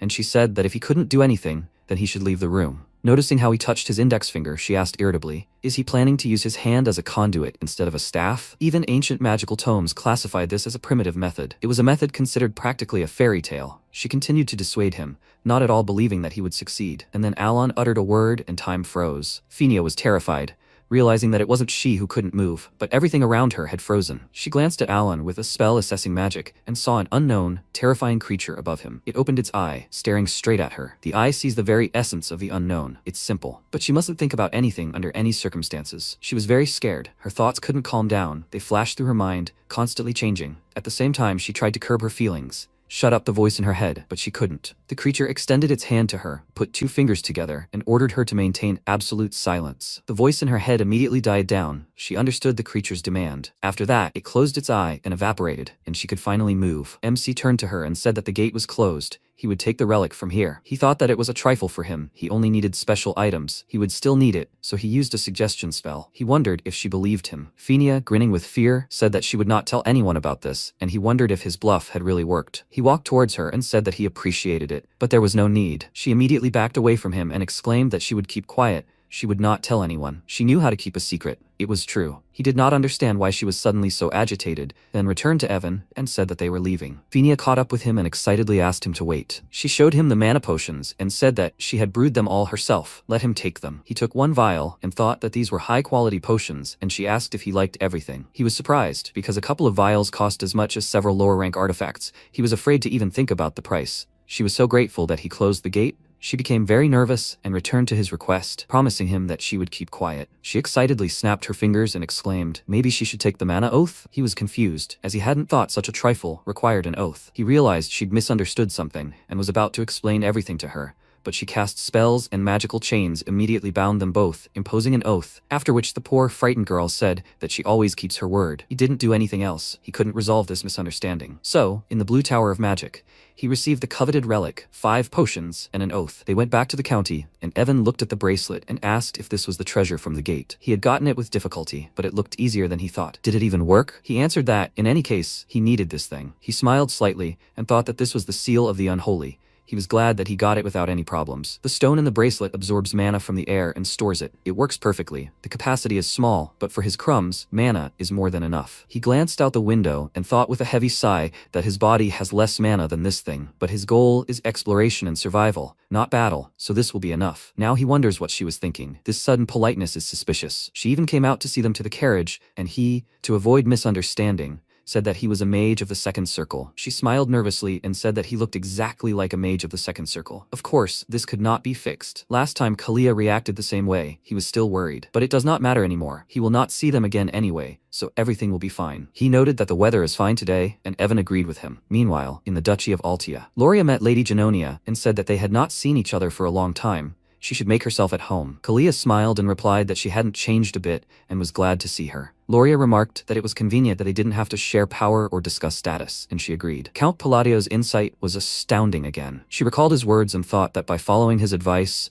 she had quickly grasped his true intentions. During their conversation, they both realized they were inferior to Pallatio. In any case, this alliance was created by Count Pallatio's will. Since the struggle for power is meaningless in the face of an absolute leader, Genonia and Altia became close allies. Loria said the meeting was scheduled for next month. What was the purpose of her visit today? She replied that the Count had sent a letter, using her visit as a pretext. She placed the letter on the table, and Loria read it. The letter spoke of noble families and how they didn't have many friends among them. Kalia said it looked like a simple letter of apology, but Loria understood everything without her saying it. There must be a hidden meaning. Kalia smiled slightly nervously and suggested that she discuss it. They began discussing the line where he talks about having few friends, and the conversation turned to the faction of royalists, aristocrats, and others. And they concluded he doesn't like either aristocrats or royalists. Does that mean he wants to kill them all? Loria noted that they should think rationally, and Kalia agreed with her. Then he wants to remove the current nobility and establish a new regime. That's the conclusion they came to together. Loria sighed wearily and said that now she understood everything. He was simply interested in Altia's prestige. If the hegemon of the West is with him, then of course. Kalia agreed with her, and they decided to discuss the plan. Meanwhile, in the Blue Tower of Magic, the tower's lord finally returned, and his second-in-command told him about the closing of the gate. He was surprised and asked her to tell him everything in more detail, but she wasn't particularly eager, so the pieces of the crazy puzzle accidentally fell into place. At this time, the Count decided to take a break, but suddenly he coughed while eating, and Evan asked if he was okay. He told him that he choked on a sweet potato and took the water from Evan's hands, saying that it was still delicious. He wanted to hurry home. It was time for a letter from Utia to arrive. At this time, she was in the Holy Kingdom, serving as a nun, as the Great Moon ordered. What did Phineas say when the master of the tower and also her teacher returned? Silly Micardo, a mage of the 8th Circle, looked into the office in search of his student and said that he no longer felt the gate. What happened? Phineas looked at him with a devastated look and said that she had finished the work he assigned her. Seeing his student in such a state, he became worried and wondered if something serious had happened. She wasn't even angry at him like usual. He approached her and asked what had happened, but she no longer answered him. Ever since she had become deputy tower master at such a young age, thanks to her talent, her arrogance and frivolity had skyrocketed. She always brought poor newcomers to tears. However, he had no intention of correcting her character, because she was sincere about magic. As soon as she reached the 7th Circle, she would immediately realize the futility of her achievements and become more modest. The situation was rather strange. He laughed awkwardly and said that his business trip to the north had been delayed this time. Had she had too much work in his absence? She clutched her head, then raised her tired gaze to him and told him about the gate. He asked if she couldn't give details because of her oath. She told him that, in fact, there wasn't much to tell. That was all she could say. He patted her head with a satisfied grin, thinking that she had been subdued by incomprehensible magic, or rather, by the magic of the beginning. Was she so frightened that she didn't even fight off his hand? He was very interested in this Count Palateo from the kingdom of Asteria. A month had passed since returning from the Blue Tower of Magic. Having received the Seal of the Unholy, Alon had seriously begun researching phrases, since he could now use magic more often. The rules for phrases had also been expanded. Using similar phrases could cause an overlapping effect. It seemed he needed to properly set up a certain phrase beforehand. He wrote down the rule and looked around, saying that perhaps there was a connection with the location and method of installation, but he wasn't sure. Evan approached him and noted that his magic was getting stronger each time. It hadn't been like second circle magic before, but now it was on a completely different level compared to a couple of months ago. MC glanced at the huge depression in the ground and agreed, saying that a normal gravity spell couldn't create such a crater. Gravity, second circle magic. Even at maximum power, it wouldn't be enough to crush someone to death. He thought. He imagined himself getting stronger. Maybe it wasn't an illusion? If there was a reason for the increase in power, it wasn't due to skills or phrases. Increasing magical mastery means increasing precision and understanding, and phrases are more like triggers that change attributes. He spent months studying the array of phrases for gravity, and lately he'd been alternating almost the same phrases. In the end, he discovered that the power only increases gradually as the structure optimizes. He said he must have imagined it, otherwise the numbers wouldn't add up. There's no reason for such a sudden jump in power. Maybe he's just in good shape. Evan said he brought him a letter from Utaya. It had just been delivered. Alon thanked him and decided to go to his room and read this in silence. Evan asked if he had finished training yet. He answered that he could only cast magic 3 times a day now. Afterwards, he thought, since he had reached the limit, maybe this was a reward for the curse. What was the reason for the sudden increase in his magic? A curse is an Eastern ritual in which the caster sacrifices himself to cast a curse on another or himself. Under the influence of the curse, the target suffers a loss but receives a reward as compensation. There are no Easterners in his circle, so it is unlikely. Maybe he receives the energy of faith, but that's nonsense. He is the count of a small kingdom that even the criminal underworld ignores. He decided not to dwell on it. Sometimes it's better to ignore it and move on. It can't get any worse, right? The Holy Kingdom of Rosario, the capital of Rionel, a snow-white city where people worship the goddess of the moon and peace, Chironia. Utaya was now in the Eastern prayer house. She was standing by the statue and praying, when a paladin named Rourke approached her and greeted her. She turned to him with a smile and greeted him back, and he thought that she was a nun of lower rank than a paladin and did not even wear the belt of holy grace. However, he was obliged to show respect. He bowed to her and told her that this time they saved 8 children and 25 adults in small villages to the east and west, all thanks to her. She said that it was all thanks to his good deeds,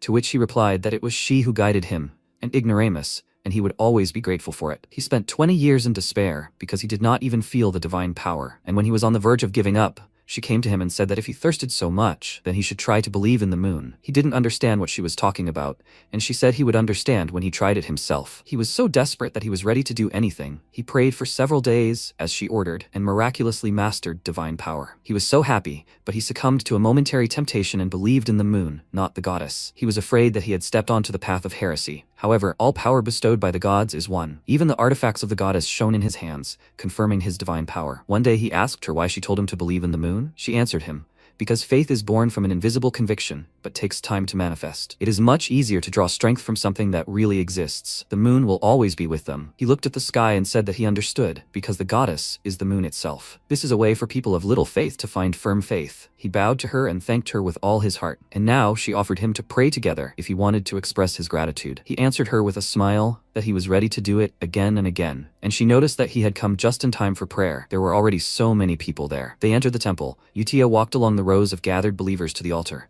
after which she opened the book and waved her hand, inviting them all to pray to their lord, the great moon. Utaya Bloodia, now a nun of the Holy Kingdom of Rosario. MC read her latest letter, but there was nothing special in it either. Just the usual news about life, which means everyone is doing well. This is of course great, but still, he is a little sad that he hasn't received a single letter except from Utaya. Although they can understand, they haven't even seen his face. For them, he is just a guy to whom they are grateful, or probably even just some random kind person who helped them. In any case, he achieved his goal. He kept them on the right path, and they will not destroy the world. There is nothing to be sad about. He tried to calm down, but he was still sad. Utaya was probably busy, but she still sent him letters every month. He raised 5 children, and only the eldest appreciates his efforts. He almost shed a tear from sadness, and suddenly Evan appeared from behind the couch and asked if he was busy. He almost screamed in fear, then awkwardly cleared his throat and asked, "So he was here all this time?" Evan told him that news about the children had come from the Information Guild. He was going to pass it on to him right away. He approached him and said that there was news about Radon, whom he asked about last time. He was now a pirate.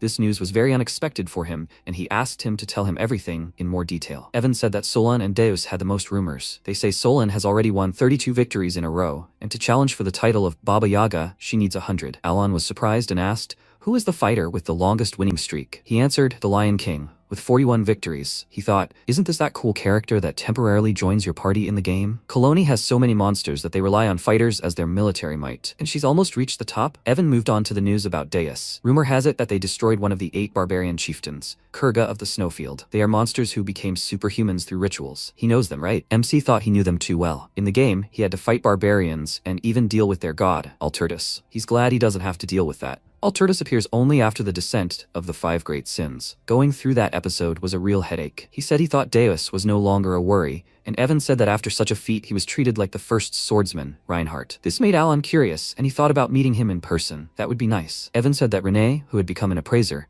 was said to cast black seals that enhance the power of artifacts. MC noted that she was doing quite well on her own, but the most important thing remained. Expecting the worst, he nervously asked, what about Redon? Had he really become a pirate? Evan asked if he had heard of the 7 archipelagos off the coast of Rax. Great pirates live there. They say he became a captain and rules the largest of them, the first archipelago. Alon clutched his head in horror and thought that this couldn't be true. He had sponsored the child for years. He just wanted him to grow up happy and live a normal life. And he became a pirate? This is just a mockery. He can't believe that this pointless internet post actually became his reality. He was very upset and said that's not why he sent him there. Radon is excellent at detecting enemies. As a representative of the rare race of the sea god, he is at home in the water. The sea is full of rare artifacts, so he advised him to become a treasure hunter. It was a promising career. He specialized in finding enemies. Evan decided to cheer him up and said that if he is a great pirate and captain, then, in fact, he is the lord of this island. He is a truly important person. MC was still upset and wondered how Radon managed to dethrone the captain of the first archipelago. All the captains there are superhumans, and the pirates of the 7 archipelagos are invincible in sea battles. Did he really manage to collect the best ancient artifacts? He wasted a lot of time playing the treasure hunter minigame to get good equipment. Did Ree really become a captain only because of items? He covered his face with his hand in disappointment and thought that he knew that everything in this world was not going according to plan.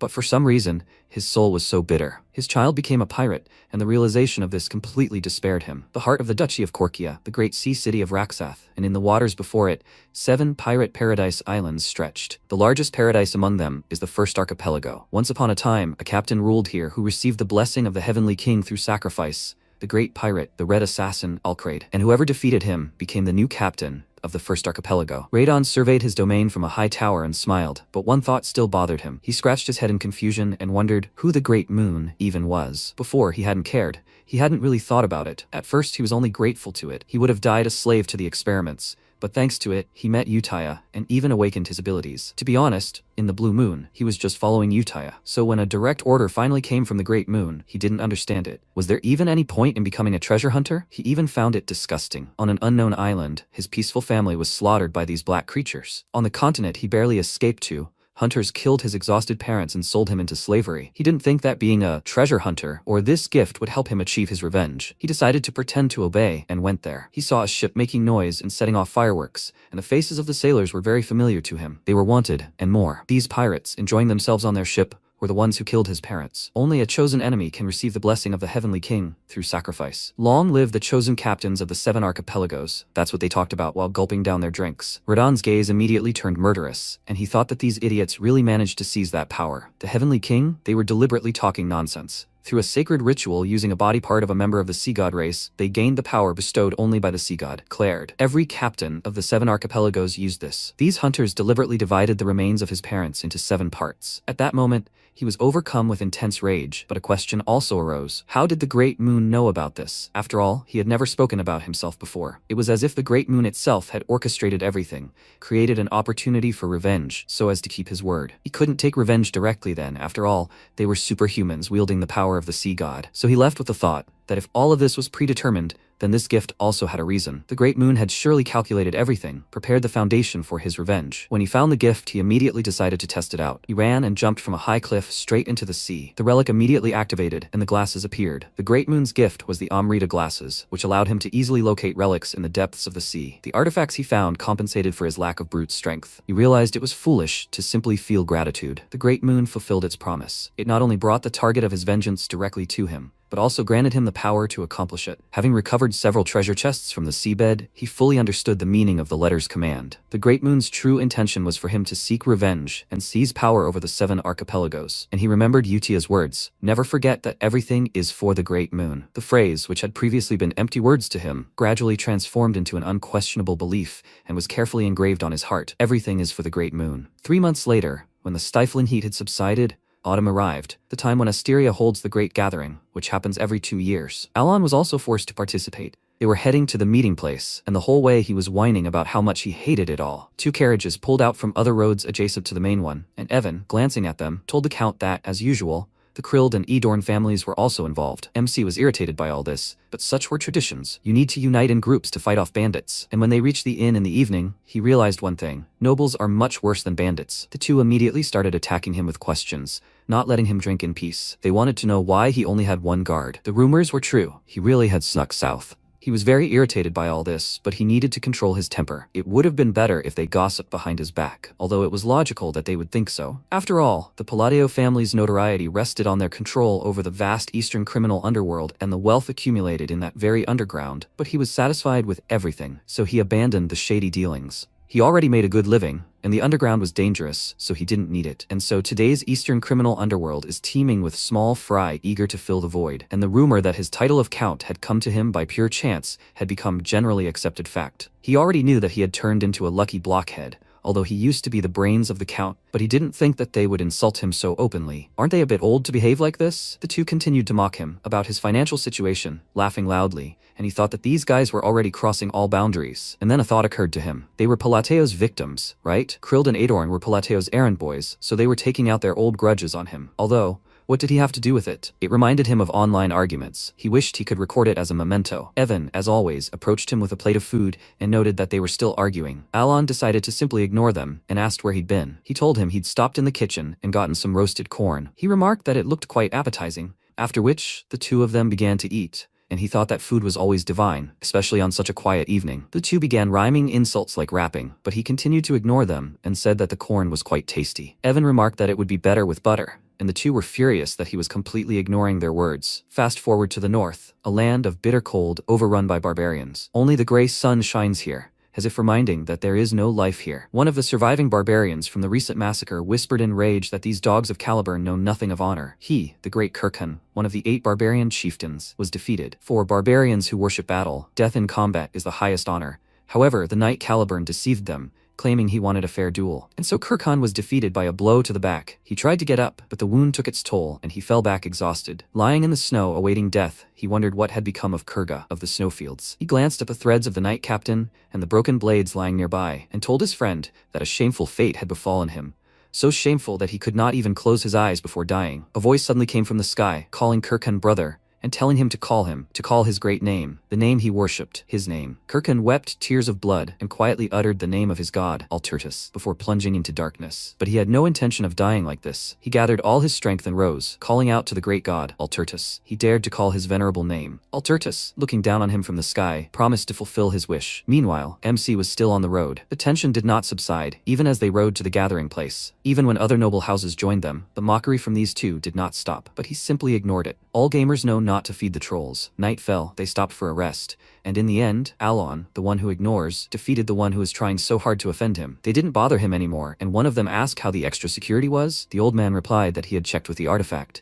It was indeed just that kid and the crazy knight, no one else. How dare they intermarry with the nobility? The man said that meant the rumors about them being just dead weight were true. They could immediately move on to their plan to infiltrate the underworld. Finally, they wouldn't have to fear those Palladio idiots. Finally, they would be able to lay their hands on the incredible wealth and power of the underworld. The old man asked, since they were going to take everything, maybe they should give him a gift too? He'd thank them when he learned how terrible this world was. The man laughed, and suddenly a strange scream came from the distance. The knights immediately became alarmed, and the two found themselves right in the path of the monsters emerging from the forest. They took off running, the knights defending the nobles, and a single mage provided them with visibility in the dark night. With a wave of his staff, the mage instantly illuminated all the creatures hiding among the trees. They were goblins, but strange ones, with crystalline growths on their skin. Seeing that they were just goblins, the knights breathed a sigh of relief. They were weak monsters, often found in forests, but if there were too many of them, they would pose a significant threat. Seeing how the goblins instantly dealt with the knights in the front ranks, the others grew nervous. One of them said, "This is madness. The entire outer guard was killed? What the hell happened here?" The problem is, no one had ever seen goblins like these. They have a completely different body structure. Some new mutation must have occurred, and they are overflowing with mana, which means their physical strength is radically different from what they are used to. Everyone understood this perfectly well, and therefore feared it. The entire goblins rushed at them with incredible speed. The knights braced themselves for a collision, but suddenly, a stone wall rose between them. The goblins crashed into it, fell, and shattered, while the rest were trapped within a magical barrier. The mage was surprised. It was the stone wall of the third circle and the shield of the second. But was there another mage here? Alon whispered a phrase, and everyone immediately turned at the sound. Then he punched and used compression, shrinking and ripping the protective barrier containing the goblins and stones from the ground. The remaining monsters stood stunned and watched. The orb rose into the sky, and everyone in the area literally felt the power of his spells. Then MC stepped forward, clenched his fist, drawing the air out of the orb, creating a vacuum and compressing everyone inside even more tightly. Then he waved his arms and returned everything to its source. The ball exploded, and the stones inside scattered across the area with great force, turning the goblins into a sieve. Chunks of monster flesh rained down from the sky, and the nobles and knights were stunned by the sight. Alon turned to them and asked why they were frozen. They needed to prepare. Immediately after, a new wave of monsters rushed towards them. The knights prepared and responded to the goblins' attack, MC periodically attacking them with spells, and Evan fought beside him. The battle continued until the first rays of sun when the knights struck, and finally, all the monsters were finished. The nobles hiding in the forest emerged from their shelters, and the knights rested and looked with smiles at the man who had instilled fighting spirit in them, wondering who he was. Alon was terrified at this time, his heart pounding with fear. Understandable, after all, he almost died. The daily spell limit has increased, but it's still only 3 or 4 times. Halfway through the fight, he becomes a normal human, and his pitiful mana reserves are completely depleted. Evan approached him and asked if he was injured, and he thought that even with him by his side, losing the ability to defend himself was terrifying. Noticing how he was shaking, Evan asked if he was sure he was okay. He pulled himself together and confirmed it, thinking that he had considered going alone to avoid the noise, but joining the nobles had turned out to be the right decision. He glanced at the crystal growths on the goblins and thought that this amethyst was the real problem. Why did divine descent happen? Divine descent is a strange phenomenon that occurs when a god attempts to descend into their world. Monsters affected by this phenomenon become ferocious, and their physical stats increase. How is this possible? This shouldn't have happened. Apparently, these are gods from the outskirts who should appear only after the descent of the 5 great sins and the collapse of the world's laws. This is their way of hinting that they will soon descend upon these lands. He touched his head in puzzlement with a gloomy face and thought that the children had not even awakened yet as the 5 great sins. What the hell was the problem? He decided to gather information immediately upon arrival. If this continued, heads would soon roll, and when he thought about this, he glanced at those two, and they were even scared by his gaze. The next day, they arrived at the ducal house of Rotagray. MC, who was quite sick from the ride, got out of the carriage and said with relief that they were finally there. One difficulty comes another. The curtain rises over the great cathedral. Alon barely hobbled to the stairs, and to keep him from falling, he needed Evan's help. Soon the welcoming ceremony began. Everyone gathered in the banquet hall. MC remarked that this was the perfect place for a grand reception, everything made of gold. Evan examined the glass of wine and said that it was all for show, to flaunt their wealth. They were unlikely to notice if they took something with them, but for some reason, it was difficult for him to do so. Laughter was heard from the sidelines. The men commented on the Duke's youth. The Duke, accompanied by his ladies, responded by saying that his chicks were bothering him, and the men laughed, advising him to take care of his health. Alon stepped aside and thought, maybe he shouldn't bother the other nobles? He didn't really want to do that himself. Someone called out to him. He turned and saw the two of them, only this time they weren't mocking him anymore, but fawning over him, offering him the best meat, gold, and other benefits. He bowed his head in displeasure and wondered what was wrong with them. His face seemed very creepy to them. They immediately retreated in fear and realized that they should not have messed with him. The day before, after the battle with the goblins, the two stared at the Count in horror, and one of them asked the other, "Did he see that?" The man grabbed his head and said that it was magic. After that, they both grabbed the mage by the arm and led him away, telling Baron Almon that they would borrow her for a while. The third circle mage, whom Baron Almon hired to throw dust in people's eyes, was perplexed, and the man exclaimed that she had seen that spell. It was the second circle, right? She was slightly confused and said with delight that it couldn't be. That spell was much more powerful than her magic. They were both shocked. Then it was at least the third circle. Now they realized that the rumors about him becoming an Count by pure accident were untrue. He hid a strength that required no guards and his true nature as a cold and cruel aristocrat. They decided to pay him off to save their skins, but they would have to beg. At that moment, they bowed to him and began to apologize for their arrogance and rudeness, and also begged for mercy. MC didn't even know how to react. He couldn't even imagine what they were thinking. Evan asked if they should just finish them off. He replied that if they made a fuss, they would be in trouble. Although he was usually merciful, this time they had crossed the line. He would deal with it himself. After that, he thought that he couldn't do anything to them anyway. Well, fine, let them be afraid. Under his cold gaze, the two burst into tears of fear and realized that they were finished. The banquet continued. Alon sent Evan to the Information Guild and decided to listen to what the nobility was whispering about. He took a cake from the table and noticed two men who seemed to be having a secret conversation. He enhanced his hearing with mana. They were talking about Altia and Genonia, trying to create their own faction. MC decided not to listen to them anymore, as they were talking about nonsense. He didn't even have to worry about it. These two families can't stand each other, so their alliance won't last long. He took a bite of the cake and thought it was so delicious, and the conversation between the two continued, now truly secret. The head of the faction is not one of them, but Palatio. Hearing this, Alon turned to them in shock, his mouth open, and when they clarified that it was the Count who arranged all this, he practically dropped the cake from his hands. He turned away from them and thought, what kind of nonsense is this? He saw Duchess Altia once when she was younger, and Janonia's daughter twice. He doesn't even know the current Count of Janonia. Where did this rumor come from? He should have expected something like this. It's all just gossip and empty speculation. Someone called out to him, and he glanced at them, thinking that everyone was pestering him today. Carmine, the third son of Duke Comelon of the Kingdom of Ashutalon,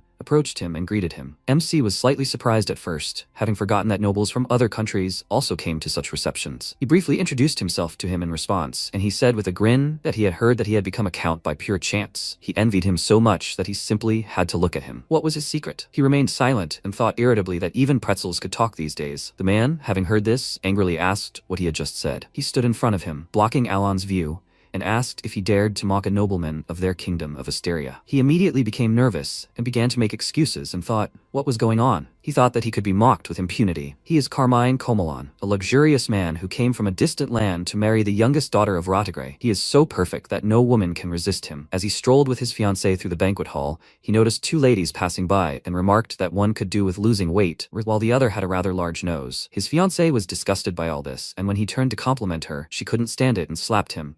After which she left, suggesting that he reconsider their engagement. He was very surprised and didn't understand at all why the wedding was called off and his fiancée left so hastily. Sadness quickly gave way to anger. After all, he had come all this way for this. And then Count Palateo caught his eye. He had heard that he was a brat without connections, which made him the perfect target for letting off steam. But he was wrong, and now 3 aristocrats were pressuring him. Looking at them, MC thought that a very interesting situation was developing. Although he was far from politics, he knew these 3 by sight. The Duke of Rodigra, an important figure among the nobles, the Marquis of Mardanio, an important figure among the royalists, and Count Palin, the center of the moderate faction. And these 3 have now stood up for him. They are the pillars of the kingdom of Asteria. The Duke of Rottigray said that Duke Comelon must despise them, and he exclaimed that this was not so at all. Then Palin asked why he addressed a nobleman with such disrespect. He bowed his head like a guilty puppy and said that he was mistaken, and the Marquis replied that the point was that he had shown him disdain.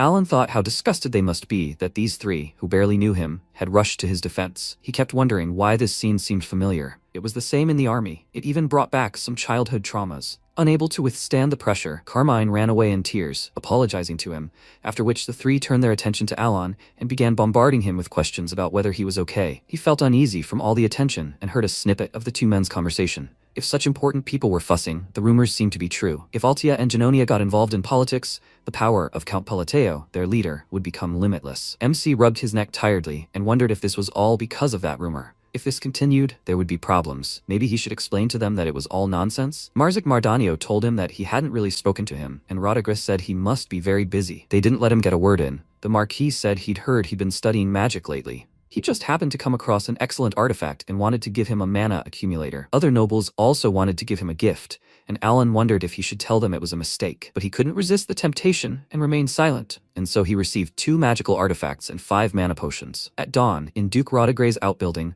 Marquis Mardanio met with a mysterious woman in black, and she asked how everything had gone. He replied that, fortunately, he had accepted the gift. Modest gifts among nobles are simply a sign of politeness, but valuables such as artifacts carry deep meaning. For someone wishing to join a faction, presenting a gift to its leader signifies a desire to join it. The woman said with a smile that she was glad to hear that he had been accepted. He laughed and said that it was all thanks to her, and then she congratulated him on joining the faction. Now they officially pursued the same goal. This woman turned out to be Duchess Altia. He said it was a great honor, and they all readily agreed. A member of the Altia family, who rarely makes moves, personally appeared and spoke only with a select few. Surely, having selected the necessary cards, they were forced to undergo an initiation rite through bribery. Rumors spread like wildfire. This is the new political course, and the Marquis decided with all his might to seize this chance. Loria said with a smile that they could finally act seriously. Even on the 4th day of the banquet, MC was not deprived of attention. He thought that for some reason the trophies were piling up one after another. Most likely, they were courting him because of false rumors about his connection with Altia and Janonia. For now, he will simply take their gifts. They will not take them back, will they? He grinned slyly, and suddenly Evan put his hand on his shoulder and called out, which startled him. Evan asked why he was so surprised. He caught his breath and told him that he was just thinking for a second. After that,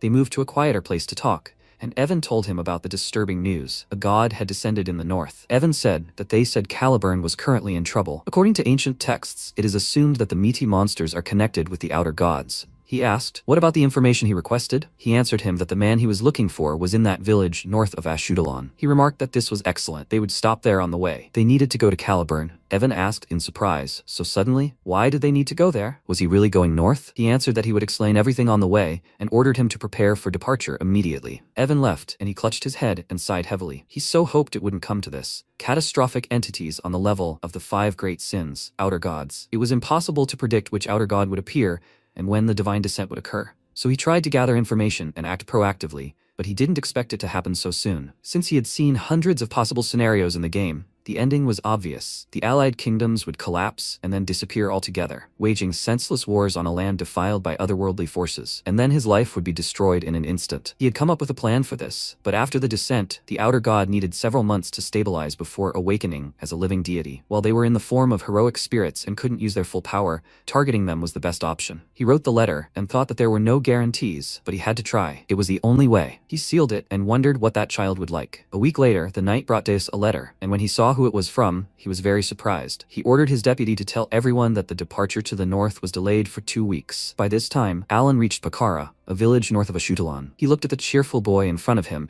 and thought that he did not expect to find him so easily. The boy spread his arms out to the sides, greeting him, and he thought that he really stood out. He is one of the main game characters in Psychedelia 11. Apparently, the protagonist remains the protagonist everywhere. He looks very much like himself in the game. He is a boy, right? He is too handsome. He leaned towards him and asked if he knew who he was. He replied that he was just glad to meet a new person. His name is Elivan. MC thought that no matter how different this world is from the game, the protagonist remains the protagonist. Sooner or later, he will become famous and powerful. He noticed that he was a very bright boy, and a thought flashed through his mind that it was strange to be standing in front of the character he had played before. He gave him a bag of coins, and he took out a coin from it and asked in surprise, "Is it gold?" Alan waved his hand at Evan, and he immediately opened a case with potions in front of the boy, then showed him several outfits, and then the rest of the gifts. MC said that they were all for him, and the boy, looking at that huge pile of gifts, was very confused. He asked why he was suddenly giving him all this. He thought that he brought everything that was useful for the hero's development at the early stage, and told him that it was an investment, because in the future he would become a very important person. In his mind, he asked him to grow up quickly, so that he could deal with problems like the outer gods for him. After that, he headed back to the carriage, thinking that he had been generous enough with him. He certainly earned his trust, right? He realized he'd almost forgotten to introduce himself and turned to the boy, stating his name. It was the name of the patron he should be grateful to when he achieved success. Elivan ran up to the carriage and thanked him, then cheerfully waved goodbye and said he would definitely remember his name. Watching him see him off, Alan wondered if he'd always had such a cheerful personality. The game's genre was dark fantasy. He hadn't thought he'd be so cheerful. Evan asked if it was okay to leave without even talking to him properly. He replied that the boy was smart and would understand everything. He thought his life was in danger now. He had no time to build relationships. If he didn't understand, he'd invested in the future. Evan looked at Elivan and said that, in any case, the boy's talent was simply incredible. His mana is thick and seething, and despite his simple clothes, he was clearly wearing artifacts. MC said he felt the mana too. According to the game's plot, he's supposed to be an ordinary guy before the adventure begins. Perhaps this is another unexpected butterfly effect that distinguishes this world from the game, especially considering he's the main character. However, he just needs to stick to the easy life plan. The stronger he is, the better. His investment will pay off. After all, Elivan is one of the few good guys in this dark fantasy world, so there's nothing to worry about. And then something suddenly worried him. He asked Evan if he thought they would meet Deus. He'd never been to the orphanage because he was afraid, but who would have thought things would turn out like this? Evan told him he was sure it would happen, and seeing how nervous his lord was, he added the word probably. 10 days later, they arrived in the capital of Caliburn, Kirtham. Right now, they were standing at the northern gate of the city, waiting their turn to enter. Evan sighed heavily and said he was so exhausted, and Alan remarked that a long journey always tires. Evan said that if it weren't for that strange labyrinth at the end, he would have been more cheerful. Before arriving in the capital, they had traveled so many places in search of artifacts, in preparation for the battle with the outer god. And Alan had also collected gifts for Deus. He was like a father who wanted to give his son the best. Evan peered out of the carriage, noting that their turn would soon be up, then got out and told the Count that the entry check would be over as soon as their identities were confirmed. After that, MC sprawled back in his seat as much as he could and said it was such a relief. Everything would be easy now. Evan peered into the carriage and said there was a problem. The guards told them to move aside, and Alan asked what was going on. Evan said that they confirmed the identities, but they didn't like something. MC got out of the carriage and the guard asked, "Isn't this Count Palladio?" He was Viren, the 4th swordsman, the personal apprentice of the swordmaster Fiola. Alan thought, so what? This idiot was already pissing him off. He asked, why did he come with the knights? What's the problem? He said he'd heard a rumor that his friend from the kingdom of Ashudalan had some score to settle with him. MC said he was hearing about it for the first time, and at that moment he remembered Carmine was was from a shoot-along. Byron smirked and said that it seemed he'd managed to seriously annoy his friend. Carmine had recently contacted him and, in a rage, told him about Palatio. He'd embarrassed him in front of everyone. He'd heard that idiot was heading to Caliburn. Let him beat him up so badly he'd be crippled. He needs more abyssal essences to level up, right? Now Viron said that he received some goods from him, so he should at least pretend that he cared. The knights surrounded them. Evan drew his sword, preparing to defend himself, and Alon thought that he ran away after running into him. Viron said that if he gave him everything of value from the carriage, he would let him go, after which he jabbed the tip into his chest and added that he was asked for it. He smirked and thought that he had nothing to lose. This guy is from the kingdom of Asteria, which no one in the Alliance takes into account, and he has no connections in Caliburn. He already made inquiries. MC was very angry and thought that idiots are drawn to each other. He used magic, and Viron immediately pounced on him, thinking that if anything goes wrong, his master will sort it out. Suddenly, someone grabbed him by the neck and lifted him off the ground, causing him to kick. Wheezing from lack of air, he asked who it was, and Deus asked in rage, what was he doing? He dared to touch his benefactor? MC stared at him in surprise. Unfortunately for Viron, he didn't know something. He didn't know that Count Palateo was Deus Macallion's benefactor, that he became a hero and received the nickname Swordless and the title of Swordmaster, and Deus would not tolerate such disrespect towards him. He threw the knight to the ground, then kicked him in the head, grabbed him by the hair, and he asked him to stop, but he didn't care. Viron exclaimed that he had no right to do this to him, and Deus, raising a menacing glare at the others, said that if anyone moved even an inch, they would be in trouble. They shuddered in fear. He kicked the knight in the chest, throwing him aside, and he hit his back against a tree trunk. Alon was shocked. He realized that this knight was Deus. At this time, he ran up to his attacker and told him to be grateful for the circumstances, that he could not finish him off right now. Just as Viron had time to more or less come to his senses, another blow followed right to the head. But Deus did not stop there. He began to beat him from all sides, not even letting him move. And Evan noted that he hit him well, and MC thought, did he just call him his benefactor? He was so touched, and did not pay attention at all to how brutally he was beating him. He thought he would be grateful for raising him, but he decided that he had forgotten him, and would not even say hello, because he did not receive a single letter from him. He has a feeling that all his efforts in raising him paid off. Meanwhile, Deus pinned the knight to a tree, and Alon watched him with a proud smile, thinking about how good he'd grown. He'd become a real beauty. He was very pleased and said he was proud to have raised his son well, and Evan asked, he understands that his son is beating up a man, right? MC ignored him, wiping away tears of joy. He was a son, after all, who stood up for his father, who was wronged in a foreign land. Deus pinned the knight to the ground, making him cough up blood, and he wondered why his son was so cute. His mind finally returned. He looked at the pile of blood and the beaten boy, wondering if this was too much. Having finished with him, Deus headed toward his benefactor. And then he remembered that he was destined to become one of the 5 deadly sins. He was frightened by his son's approach, but contrary to all expectations, Deus bowed low to him, then looked up at him with a smile and said that he would escort him. The knights were shocked by this change of mood. Meanwhile, in the north, Delman, Caliburn's 3rd swordsman and captain of the Knightly Order of the Scarlet Flame,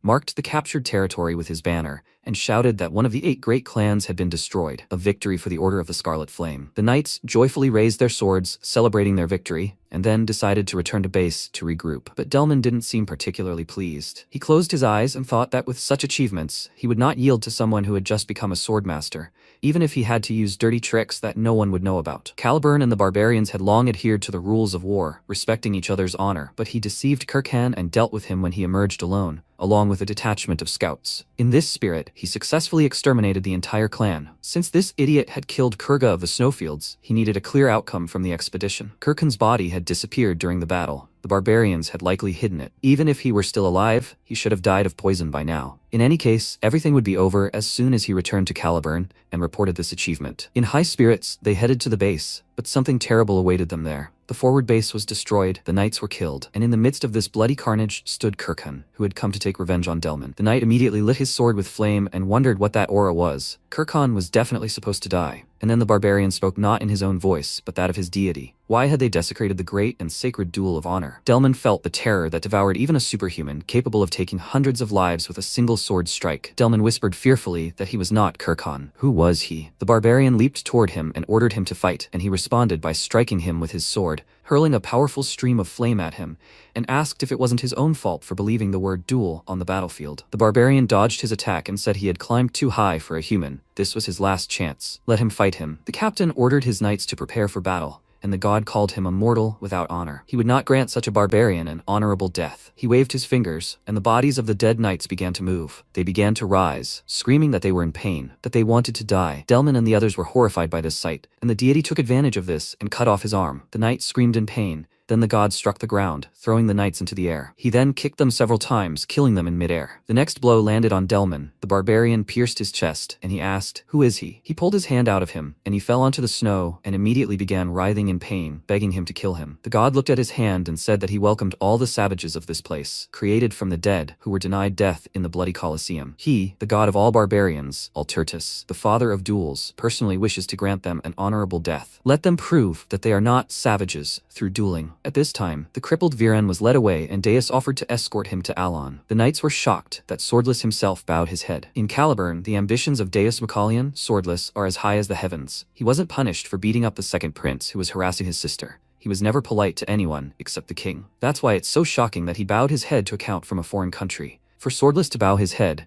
who is this Count of Palatio? Deus had kindly provided his benefactor with his luxurious carriage, and he thought it would attract a lot of attention. Evan told him to go ahead and he would follow the carriage. Soon the carriage arrived at a huge mansion and MC thought, does that mean Deus lives here? Deus led him inside. And as they walked down the corridor in complete silence, Alan thought that this silence was suffocating him. His act was very touching, but maybe he was uncomfortable with it. He would get straight to the point. That was the best way to show respect. They entered the reception area and MC called out to him, saying that he had a favor to ask of him. That was the reason he was here. Deus looked at him in surprise and clarified, did he say a request? He confirmed it, and he mentally noted that it was a request, not an order. Alan asked if that was strange. He was already thinking that he considered him completely shameless, and Deus said that they would continue when they sat down. He sat him down on a chair, the most honorable place, and he himself sat on the sofa, which embarrassed him a little, but in fact, he liked it. He treated him like a father. He said that he had 2 requests of him. He understood that this might be a burden, but he needed to go north. Could he accompany him? He didn't even listen to the end and happily agreed, which took MC by surprise and thought, so quickly? Deus said that he was just getting ready for an expedition to the north, and he realized that it wasn't because of him that he agreed so quickly. Now the request is more difficult. He asked if he could borrow the madman's ring from the Caliburn treasury. Meanwhile, the knight arrived to the vice captain, informing him that he had returned from a mission. He praised him, thinking that he shouldn't have been particularly worried, since the captain himself had taken on the escort. Hearing this, Shelley said that her brother must have a very important guest, and the vice captain laughed. Some time ago, the captain had told him that he would shift his plans in the north by 2 weeks, and when he asked about the reason, Deus said with a smile that his benefactor would soon be here. Now, the vice captain thought for a moment and said that he had never seen him like this. Count Paleteo from the kingdom of Asteria had arrived. Upon hearing his name, she was greatly surprised. Alan, meanwhile, asked Deus about the ring and thought that it was an unreasonable request that would put him in debt to the royal family. But the madman's ring was very important for this plan. Deus lowered his head, thinking about this, and when he was about to answer him in the affirmative, Evan entered the reception room. Since Deus was sitting with a rather gloomy expression, MC sighed with relief and thought that he had come just in time. First, he needed to defuse the situation. He would like his gifts, right? He told Evan with a meaningful look that he was just in time, and Evan, understanding his intentions, said that he would bring everything now. After a while, he completely filled the table with gifts, and Alon told Deus that he had prepared all of this for him. He deliberately took what, judging by rumors, was currently popular. He was very pleased with himself and thought that this is how to set the atmosphere. He placed a decoration on the table and hoped that he liked it. He chose it after much deliberation, but the expected reaction did not follow. Deus only briefly thanked him, and he asked if he was going to open the gifts. He turned away from him awkwardly and told him that it would be rude, so he would open them when he was alone. The gift plan failed. MC thought he didn't like it, or maybe he was really trying to show respect. He remembered how he had stood up for him and calmed down. After that, he awkwardly said that if his request caused him inconvenience, he could compensate for it. Deus didn't let him finish and stated that he would bring the ring right now, and he asked if he hadn't heard what he said about the location of it. Deus nodded and said that it was in the royal treasury, and he asked in confusion, wouldn't that be so difficult? He told him that it usually takes a week, but he fell silent, thinking it over, and then said that dealing with the king would be the most tedious part, but he only needed to knock out about 50 people. Alon mentally noted that he would feel great, but when he asked with a very serious expression whether he should start right now, he realized he was not joking. He said that he should not go that far, and Deus said that he understood everything. He would get the ring as quickly as he could. MC wondered if he was trying to give it to him at any cost. He was grateful that he cared about him, but wasn't that too much? They left the reception area, and a cheerful Shelley ran up to them. Evan waved and said that they hadn't seen each other in a long time. She called him her dear friend, and then they held hands and began to rejoice at each other. Alon immediately understood who she was. She was Deus's younger sister, whom he ordered Evan to save. In the game, they only briefly showed her death. In real life, she looks exactly like Deus. He was apparently jealous of his sister and pushed her away from Evan, saying that this man was not her friend, but Mr. Evan was speechless, and MC thought that he knew Deus carried a sense of loss and emptiness because of his family. but this was too much. It seemed that he cherished her more than he expected. Deus fenced his sister off from Evan and said that he shouldn't talk to her, and he indignantly said that he was just trying to say hello to her. At that moment, Alon realized why he was so kind to him. It was because he saved Shelley. He was so focused on preventing him from becoming a sin that he didn't even realize. He scratched the back of his head with a satisfied look and wondered if he was really going to help him in everything now. Maybe he was dreaming too much, but it was unlikely that he would refuse him. Shelley distracted him from his thoughts, asking if he was the Count of Palatio. He confirmed this, and she said that she heard that he ordered her friend Evan to save her, and Deus told her to call him Mr. again. MC responded that he just did what he had to, and added in his mind that it was all because if she died, her brother would become a killing machine. He even made sure that the two of them met at the best moment. Shelley took her brother's hand and bowed to the Count, thanking him for everything. Although Alan's intentions were different, receiving gratitude from someone was very pleasant for him, and so he ended up staying at Deus's mansion for some time. Only a day had passed, and he had already brought him the ring, and he asked how he was able to get it so quickly. At that moment, Evan burst into his room and excitedly said that he just heard something very strange. He came closer to him and whispered that Deus was causing a commotion in the palace, demanding the ring. The second prince even received a couple of slaps from him, and MC was shocked by this news. And so, after 3 days of preparation, he set out on a northern expedition with the Knights of the Solar Eclipse. 2 weeks later, terrible news poured in from a forward outpost post on the northern border of Caliburn. The death of the captain of the Knights of the Scarlet Flame, a wounded swordsman, and a barbarian leading an army of the dead. The knights called a meeting and discussed retreat. The Viscount exclaimed in rage, "Are they suggesting they turn around?" The man said he had seen it himself. The soldiers were seriously wounded. The first swordsman had gone into seclusion, so they had no chance of winning against them. Deus clapped his hands, ending the argument, and everyone fell silent. Fiola, Caliburn's fourth swordsman and captain of the Knights of the Order of Preservation, said that everyone's opinion was important, but they would continue when they calmed down. After that, he and Deus left the tent, and one of them asked, "So the outer god is clearing their bases with his undead?" The third swordsman, Delman, died at the eastern base. The second swordsman, Kiriana, was seriously wounded at the western base. Deus noted that these terrible visions were starting to reach them even here, and Fiola agreed with him. They were consumed by ominous mana, a strange redness. It was a chilling flow of mana, visible only to those who had reached this level and opened their eyes to it. He said that the ominous aura continued to attract his gaze. Perhaps retreat really was the best option. Deus saw smoke coming from behind the tent and immediately went there. Alon was there, frying sweet potatoes and practicing spells at the same time. Deus wondered, where did he even get this idea? A girl's irritated voice was heard from the side. Phinia called the knights idiots and exclaimed that she had already said that the treatment was finished, and there was nothing more she could do. She's only here to research the barbarian ritual. The man asked, aren't people more important than research? Let her do it just once. Deus wondered if the Knightly Order of the Silver Shadow, swordswoman Kiriana, and the deputy master of the Blue Magic Tower were here. Phinia headed in his direction, irritably telling the wounded that all they could do now was watch. She glanced at Deus and angrily ordered him out of the way. And then her expression changed in an instant when she saw Alon looking at her with a creepy gaze. He waved at her and said that he had been told she would come. After all, it was true. She couldn't just leave and had to fry potatoes with him. Trembling and stuttering with fear, she said that she didn't have any supplies of the medicine he asked for. The manufacturing process was terribly long,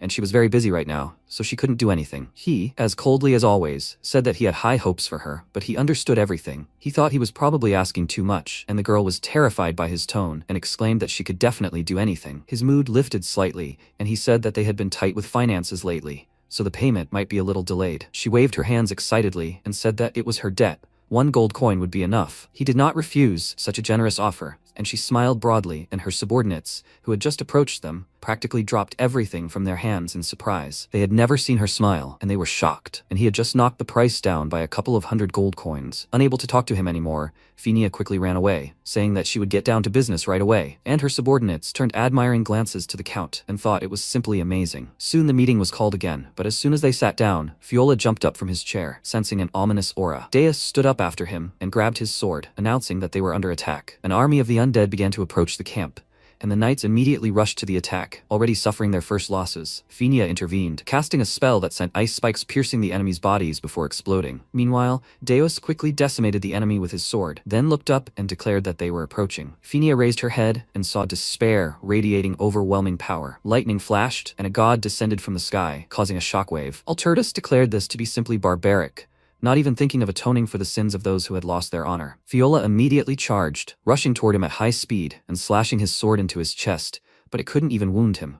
his sword of ultimate speed had no effect. Alturtus waved his hand, knocking him aside, and declared that he who had abandoned honor, who had rejected the nobility of his soul, would not be granted an honorable death. Fiola's headless body fell nearby, and the knights were horrified by the sight and by the fact that he had died so simply. MC approached Alturtus and greeted him respectfully, saying that in accordance with Alturtus's oath, in order to fulfill the Great Covenant, he demanded a duel of Babylon. The god chuckled, lightning flashed in the sky, and he noted that he knew the oath of their era. It was unexpected, but he welcomed it. With a snap of his fingers, the dead stopped attacking and began to form a circle. The blood that poured from them created the arena's barriers, and the god told Elon that this was a bloody Colosseum, where outsiders were not allowed. He, Alturtus, accepted the sacred duel of Babylon under the shadow of a great vow. MC immediately felt a terrible pressure from it and realized he had miscalculated. He hadn't thought that he was already so close to becoming a living god. The outer gods grow stronger the closer they get to descent. In their complete form, their power is equal to that of the 5 deadly sins. If he hadn't drunk the potion of exclusivity, he would already be unconscious. So this was his last chance before he fully awakened. The duel began.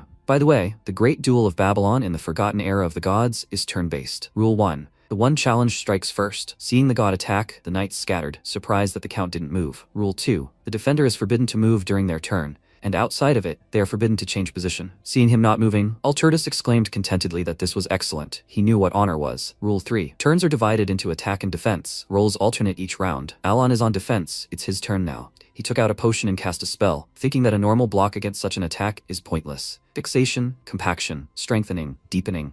All this is to improve defense. He will have to invest all the mana available today to survive just one attack. Alturtus attacked him, throwing a huge ball of energy at him. It approached him in an instant and struck with a loud sound, extending beyond the Colosseum. An explosion occurred. Sparks from protective magic scattered around, and when everything died down, the sky finally cleared, and the sun's rays illuminated the trail left by such a powerful blow. Seeing a dark silhouette in clouds of smoke, everyone froze, wondering if he had survived. MC survived. The artifact protected him. Having fulfilled its purpose, the artifact evaporated, and Alon glanced at the potion. Before the fight, Phenia gave him a potion of exceptionality and a potion of Remithion, which dulls severe pain. The potion's effect was powerful. Without it, he would not be able to stand now, and as he thought, there wasn't a scratch on the vial of healing potion. He poured the potion on himself. It wouldn't completely heal him, but it would help him recover. After all, it was a top-quality potion. Now that the pride conditions were met, he took out the ring and activated the restriction. It was finally his turn to attack, the one he'd been waiting for. The boss battle with Alturtus is turn-based and follows special rules.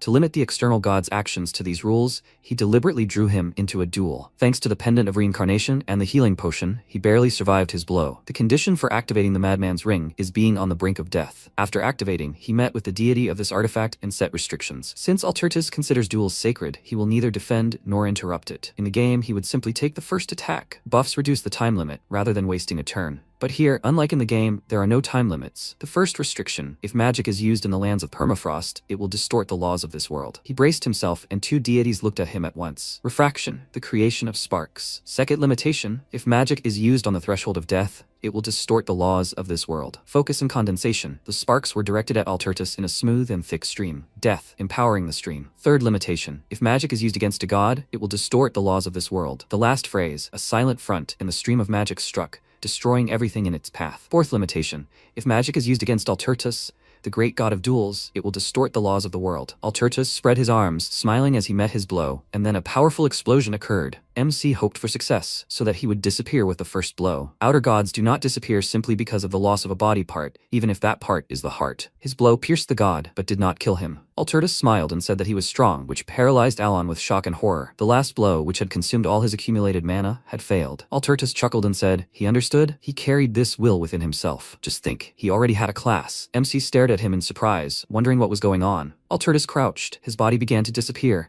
and he called him a noble warrior with a smile, saying that it had been a wonderful duel. Alon had no idea what was happening. Why was he disappearing? Alturtus said that now he was curious to see how things would play out between the black and blue. He took off his belt and said that he had lost the duel, so he was giving it to him along with the power. He headed back to the sky and said as a last word that he, the one who remembered the hand seals and secrets of the great forgotten god, would carry their will. When the usurpers free themselves from their shackles and crawl out, let him call his name. Not a nickname steeped in lies, but his true name, the god of chaos. Having said these words, he disappeared. After that, the expedition began collecting the dead, who had regained their peace, and preparations began for the return to Caliburn. MC called Phenia into his carriage for a talk. He wanted to ask her a question, and she excitedly exclaimed that she remembered he was a mage of the second circle. He corrected her. He was a mage of the third circle, and she nervously said that she was mistaken. He asked if she by any chance knew what the expression black and blue meant. Avoiding his gaze, she nervously began to swear to him that she hadn't seen anything, and he decided not to ask her anything else. After that, she ran out of the carriage, thanking him for letting her go, and he thought that he hadn't told her to leave. When he is thanked for nothing, he feels like a cruel villain pulling the strings. After that, he leaned back tiredly in his seat and thought about why the outer god disappeared after the failed attack. He had so many questions about what he said. He looked at the thing he gave him. He had seen it in the game before. It was the Belt of the Forgotten, an accessory that can be obtained after defeating Altertus. It doubles the owner's attack damage, but also doubles the damage taken. On the inside of the belt was written, "He who has the will must go to Kahala, the city of the ancient god." Alan saw this phrase for the first time and wondered if he would recognize anything when he arrived in Kahala. Deus looked into the carriage and said discontentedly that this girl dared to leave without even saying goodbye to him properly. Should he kill her? He nervously said that it was unnecessary and wondered if he was imagining it or if he had become even more reckless. 2 weeks later, the capital of Caliburn. After Deus reported the results of the cleansing to the king, the northern expedition concluded. Alan also safely returned the madman's ring to the treasury. It was time to leave. MC said goodbye to Deus and looked over the 3 carriages that would be traveling with him. He also received a bunch of gifts from King Caliburn. He literally invested all his money in saving his own life.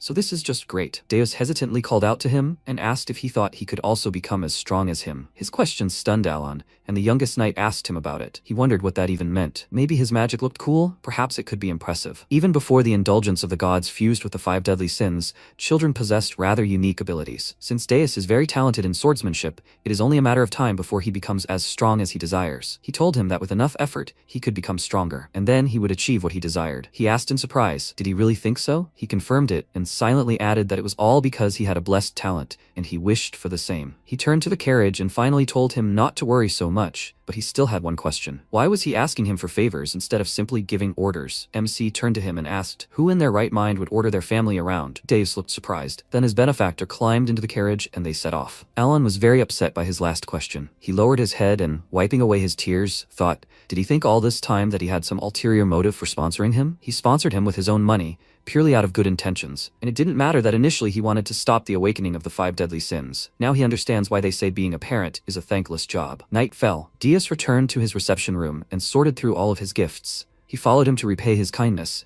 but ended up receiving even more from him. An idea occurred to him. He folded his fingers like Alan and extended his hand, uttering the phrase, silent front. But unlike his benefactor, he was unsuccessful. He waved his hand a few times and felt slightly embarrassed, thinking that he wished he had the same talent for magic as him. After that, he glanced at his gifts and thought, so they are family? After a long journey, MC finally reached his beloved home. He went into the office and said that 3 whole months had passed. He was so tired, he needed to lie down first. But there, on the desk, a pile of documents was waiting for him, greeting him with open arms. He immediately slammed the door and ran away, thinking this was his bedroom. But his conscience did not allow him to rest. He returned to the office and decided to first sort out this pile of papers and then rest. This is the life of a Korean clerk, apparently. He will not have the opportunity to rest peacefully, like a true aristocrat, anytime soon. After that, he took a whole week off as a reward for himself. Peace and prosperity, that is true happiness. Now he stretched out on the couch and, out of boredom, created a snowflake. He'd been resting for a whole week, but now he felt uneasy. That was his Korean clerk instinct. First, he decided to sort out the pile of terms Altertus had left him. Black and blue, god of chaos, and so on. He called him the one who remembers the hand seals and secrets of the great forgotten god. He'd heard of hand seals and secrets before, but he knew nothing else. God of chaos, huh? Why did Altertus's true name sound like the name of an Eastern god? Besides, he'd never seen an outer god disappear like that. Why did they even appear? How troublesome. Now that it's started, there's a chance other outer gods will show up too, but at least they give warning before they descend, unlike the 5 deadly sins. He'd like to go to Kahala right now, but he couldn't get there even if he knew the location. He took out the notebook he kept in case he forgot something and looked through his notes. Kahala is a ruin, a secret dungeon in Koloni. It explained that it was discovered 3 years before the protagonist left the village. 3 years before the main story, already this year. Since researchers haven't found it yet, going there now would only get him into trouble. Evan pulled him out of his thoughts. He hugged his shoulders and noted how cool it was in there. Was this his magic? He confirmed it and thought it was now useful. It seemed his research during his vacation had borne fruit. Evan said he had come to report that a hidden city had been discovered in Kolani. Fortune smiled on Alon again. That evening, Yuta summoned all the children. The semi-annual Blue Moon meeting takes place through a crystal ball. It usually lasts no more than 10 minutes.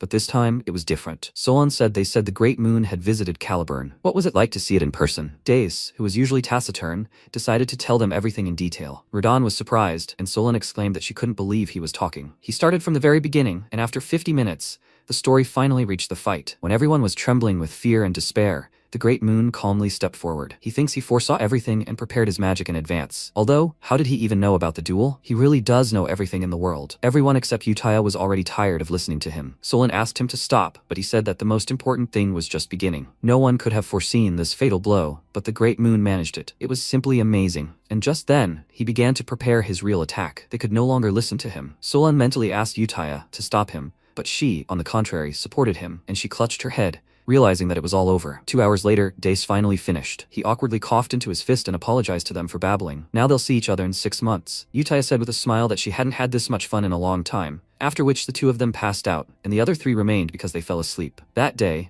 the semi-annual Blue Moon meeting broke their record for duration, about 3 hours. Time passed, MC entered the reception room, and seeing that the entire room was filled with gifts, asked, "What are these?" Evan began examining everything, picked up something, and said with surprise that it was an artifact from the lower floors of the labyrinth. One could buy an entire mansion with it. Alon picked up a golden cup and said that it was from aristocrats he had never even heard of. There was also a mountain of letters. It seemed that rumors of his deeds in the north had already spread. He wondered if so many gifts were due to just one connection. As a former office slave, he learned one truth: if they give, take them silently. A week later, another batch of gifts arrived, and MC found this strange. Could acquaintance with a knight really bring so many benefits? Deus is truly a good son. He'll forget those bitter times when he didn't write him letters. But even after a month, the gifts still weren't ending, and he decided to return some of these exorbitant gifts, otherwise it was becoming a burden. At the beginning of summer, when the flow of gifts began to dry up, Alon went to the capital of the kingdom of Asteria, Teria, for the Grand Council. After getting off the carriage, he quickly walked toward the building. He couldn't believe he was late for his first council meeting. If he was late, the entire hall would only be looking at him. Evan wished him luck and thought with a smile that he'd never seen him walk like that. He must be in a hurry. He saw other aristocrats following Alon and wondered if they were lining up behind the count. MC reached the hall, cautiously peered inside, and to his happiness, no one was inside,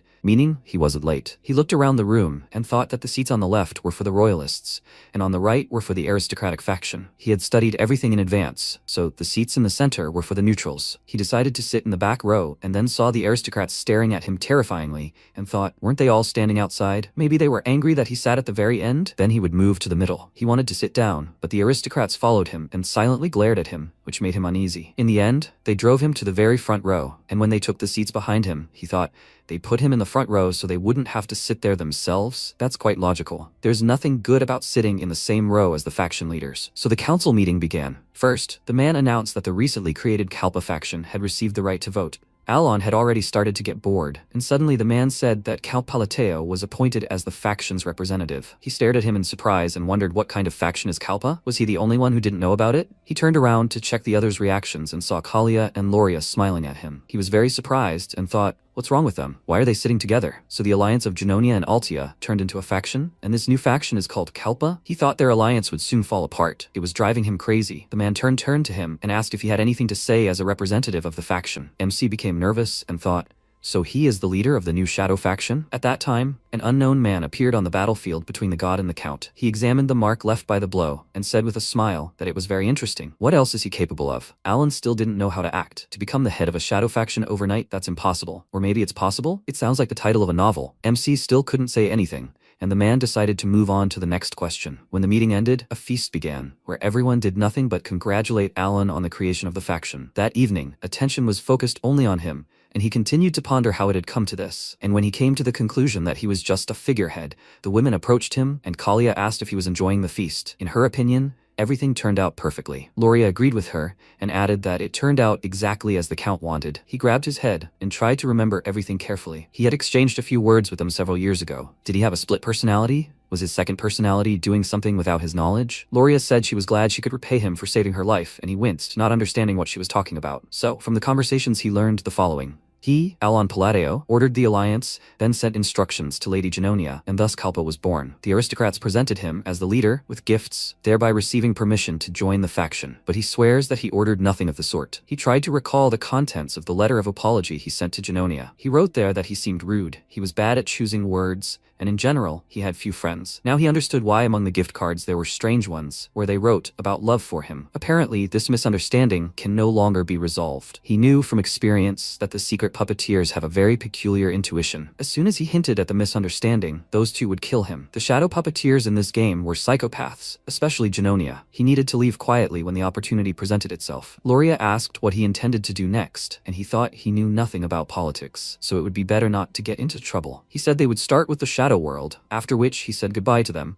deciding to run away before they started asking him questions. He himself didn't know anything. He approached the carriage and Evan thought something had happened, and he nervously asked, "Did he send the letter?" He confirmed it and asked, "Didn't he say it was a banquet? Why was he leaving so quickly?" He got into the carriage and told him not to even look back. They were going to Colony right now. Meanwhile, Loria took a glass of champagne and said that, as always, he would say what was needed and disappear. Kalia said that their territory had long been under control. A unification of the shadow world, huh? Loria remarked that it would be interesting, after which they clinked glasses, wondering what heights he would show them. Meanwhile, a suspicious man caught up with the Count's carriage. He hovered in the air and thought that killing him would be easy. But if that swordmaster interfered, there would be problems. Besides, the leader had told him to avoid unnecessary hostility. Even if the payment was high, that was the law. But this was a contract, and his leader would understand. His client turned out to be Duke Comelon. He came to listen to him on a dark night. Carmine asked if he was one of the agents, right? If so, then he should know him. The agents are a group of sword master level assassins of the United Kingdom. And this guy recognized his client. He was from a family of truth seekers. Suddenly, he ran across the room, killing his guards who were hiding in the shadows, and said that he was not hunting rats during the contract. Carmine was not afraid. On the contrary, he was glad of his strength, after which he declared that he wanted him to eliminate Count Politeo. He would not refuse the one called the tyrant Ashutalon, would he? The agent said that if he set a fair price, there would be no failure, even if the target was someone from the Rod Kingdom. The only question was whether he could afford their fee. Carmine showed him a cube filled with darkness and said he would give him 4 of them. He asked in surprise, "These aren't abyssal stones, but abyssal bodies themselves." Abyssal bodies are a commodity that Duke Comelon supplies to the black market in negligible quantities. Unlike abyssal stones, which only strengthen the body, they grant special power. He barely got to try this, only thanks to the leader, and he wonders how much stronger he will become if he uses what he offers. It's one of the reasons why agents became the best of the best. He disappeared,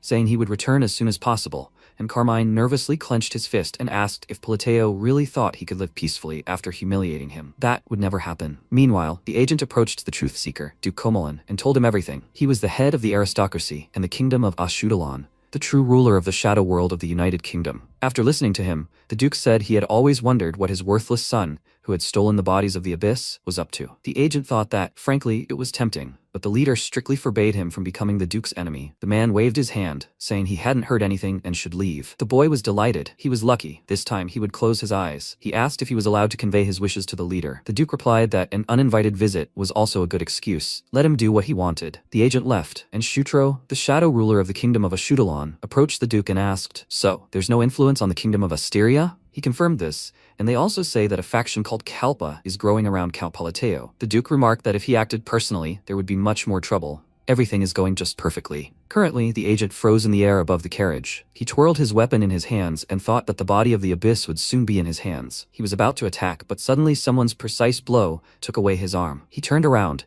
but was unable to see the attacker, since he was immediately struck and he fell to the ground with a crash. The blow was so strong that he could no longer move. And then the attacker approached him. It turned out to be Elivon. He smiled and told him not to waste his strength in vain. He would not be able to move anyway. He waved his index finger, an unknown force throwing it into the air, and then sauntered towards the carriage and said that he was very sorry. All this time he followed the Count, making sure that nothing threatened him, and thought that if the target was not the Count, then that guy would not have to die by his hand. He broke his weapon and disappeared. 5 days had passed since they left the council hall and headed straight to Colony. Right now, they were already in the desert, and it was so hot that MC felt like his lungs were frying. He still can't get used to the desert heat. The path also tired Evan. He said that he would like an ice crystal now. However, it costs as much as several mansions. Does he by any chance want to practice magic? For example, that spell that freezes the floor. He answered him that he told him that it was impossible yet. If he made a mistake, then trouble was inevitable. The knight said that no matter what happened, anything was better than roasting here alive. Alon looked out the window and said it was good they had joined the caravan, as they were completely unfamiliar with deserted roads. A girl riding in the next carriage asked what he was staring at. Was peeping his hobby? It was Lion Agulus, the daughter of the Red Tower's master, a 4th-rank mage, and she had an ice crystal in her carriage. MC told her that wasn't true at all. He didn't have such a hobby. Then she indignantly slammed the book she was reading shut and said he was feigning innocence, just like those idiots from the Blue Tower. Her carriage sped up, and he tiredly rubbed his neck,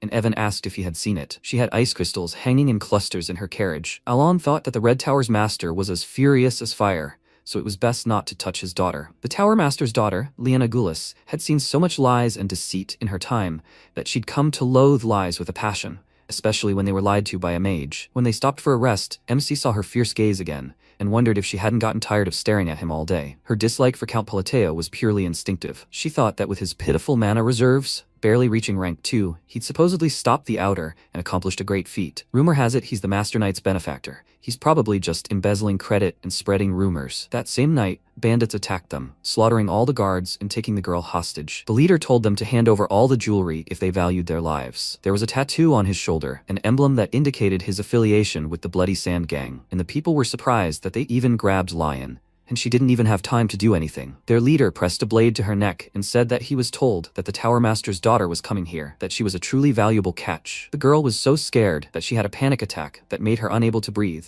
and then another mage came to her aid. He used his cold spell, thanks to which her attack passed, and it turned out to be Alon, which surprised Lion. He uttered a phrase, spreading frost further into the area, and she thought, was it a compound spell? At least 3 different elements are linked. Compound magic, in which spells with different structures must be linked in their own unique way. The more spells are linked, the more rapidly the chance of success decreases. For this, you need at least the 5th rank, so how did he manage it? The bandit leader immediately let go of her and pounced on Alon, who uttered a few more words and encased him in ice, preventing him from getting close. Then he clapped his hands, and the ice shattered along with his body. He knew that bandits had one peculiarity. As soon as the leader was dealt with, they scattered. He threateningly said that he was giving them a chance to let them leave, and they actually did. Lian was shocked. Now she realized that those rumors were true. After this, the people from the caravan immediately began to court him, offering him the best wine and meat to thank him for saving their life. MC, of course, didn't refuse the food, and when they were left alone, he thought it was good that everything had gone as planned. The main thing, after all, was that he'd reduced the penalty from the restrictions. Fierce Frost, which he developed during his vacation,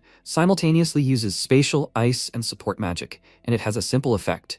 It transforms the surroundings into something resembling the northern lands. Using magic on icy lands and using magic when under mortal threat reduces magical abilities. Using magic against a god also reduces magical abilities, as does using magic against the great god of duels. There are only 3 penalties left that he'll have to bear for the rest of his life. Still, 3 spells in a chain, and the duration is only a minute. That's too little, so he'll need to work on that some more. Well, Fierce Frost and the related spells worked as intended. The enhancement increased their power, so all he has to do is deal with the penalties. He was distracted from his thoughts by Lion. She awkwardly approached him and bowed, asking his forgiveness for having been mistaken about him all this time. If he didn't mind, she would like to discuss magic with him. She was a little shy, and Alan thought she had just been being picky, and now suddenly she was being polite, but he was still a magnanimous person, and so he accepted her apology, for which she was very grateful. So, on the way to Colony, their discussions continued. For him, using phrases to change the properties of magic, this was also quite useful. And finally, they arrived in the desert state of Colony, where their paths diverged. Before leaving, Lian thanked him for the lessons and asked if he, by any chance, was going to the conference. He answered her that since he did not belong to any tower, this was impossible, and then she invited him to participate on behalf of the Red Tower. She was very pleased to discuss with him. He accepted her offer, and she waved goodbye, saying that she would see him there then. He figured that there was something he needed in the tower where the conference was taking place,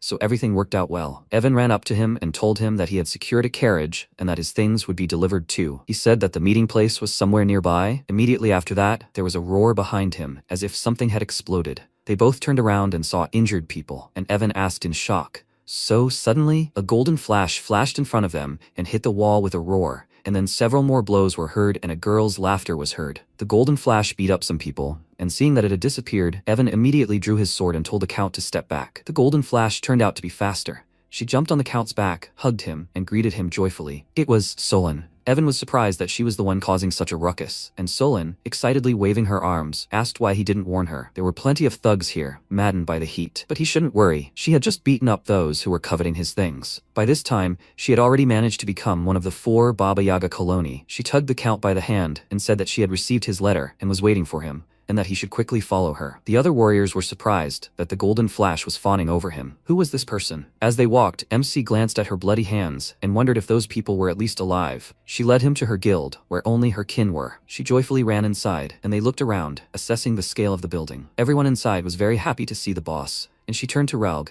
asking if anything had happened while she was gone. He told her that everything was quiet, and then he turned to the Count and asked if he was the honored guest their boss had spoken of. He was glad to welcome him here. The boss had been waiting for him so much, sitting at the entrance to Colony every day. Solon led them into her office, happily patted the table, and jumped over it, offering them a seat. Alon remarked that she was doing an excellent job managing the guild, and she replied that because they were her family, she didn't need anyone else. Then she realized she had expressed herself incorrectly and became confused. She corrected herself, saying that she meant that she didn't need anyone else except her family, Utaya, and him. Although she and Utaya are not blood related, he touched his chin in confusion and thought they hadn't really communicated, and he was already in third place? That's pretty high. And how should he start a conversation about this now? If so, the choice was obvious. He glanced meaningfully at Evan, and he immediately understood everything, after which he brought a whole mountain of gifts, which Solon was very happy about. She excitedly waved her hands and said that she would help him, and he asked, she agreed so quickly? She heard everything, right? She answered him that even if they weren't family, the main thing was that he was her benefactor. She showed him her glove and said that thanks to him, they would be able to gather her kind. He thought in surprise, so the affection boost worked this time too? It seemed there was some truth in the description. In any case, everyone is so willing to help him, it seems he's doing an excellent job of raising children. Solon immediately picked him up and said that he must be tired from the journey. She would take him to the restroom. While they were walking, she asked how he found the desert. Boring. Nothing but sand all around, right? Evan said that the journey was difficult because it was hot and they were also attacked. Hearing this, Solon immediately lost all her joy, and MC told her that they were attacked by blood sand bandits. They say this often happens to merchants. He didn't want to meet them again. Of course, she read his words as an order. That same night, she went to the blood sand bandits' hideout and dealt with everyone who was in the main hall. After that, she ran to the storeroom where the others were hiding. With a golden flash, she quickly approached them, grabbed both by the necks, and then threw them forward with all her strength. After that, she looked at the man and asked, he's the one in charge here, right? Even though he was afraid, he still took out his sword and declared that he was Kalman's younger brother under the protection of the most powerful Baba Yaga. She decided to challenge his brother. She said that they were the first to touch her benefactor, and besides, she didn't want any problems. She blew up their entire base, and the next morning, Alon received news of this as soon as he woke up, which surprised him greatly, and Solon informed him about it personally. She proudly said that they had disappeared and would no longer cause problems. She was simply a genius. He was shocked, and could only wonder what had happened that night. And then Solon clung to him and said that it was all her doing.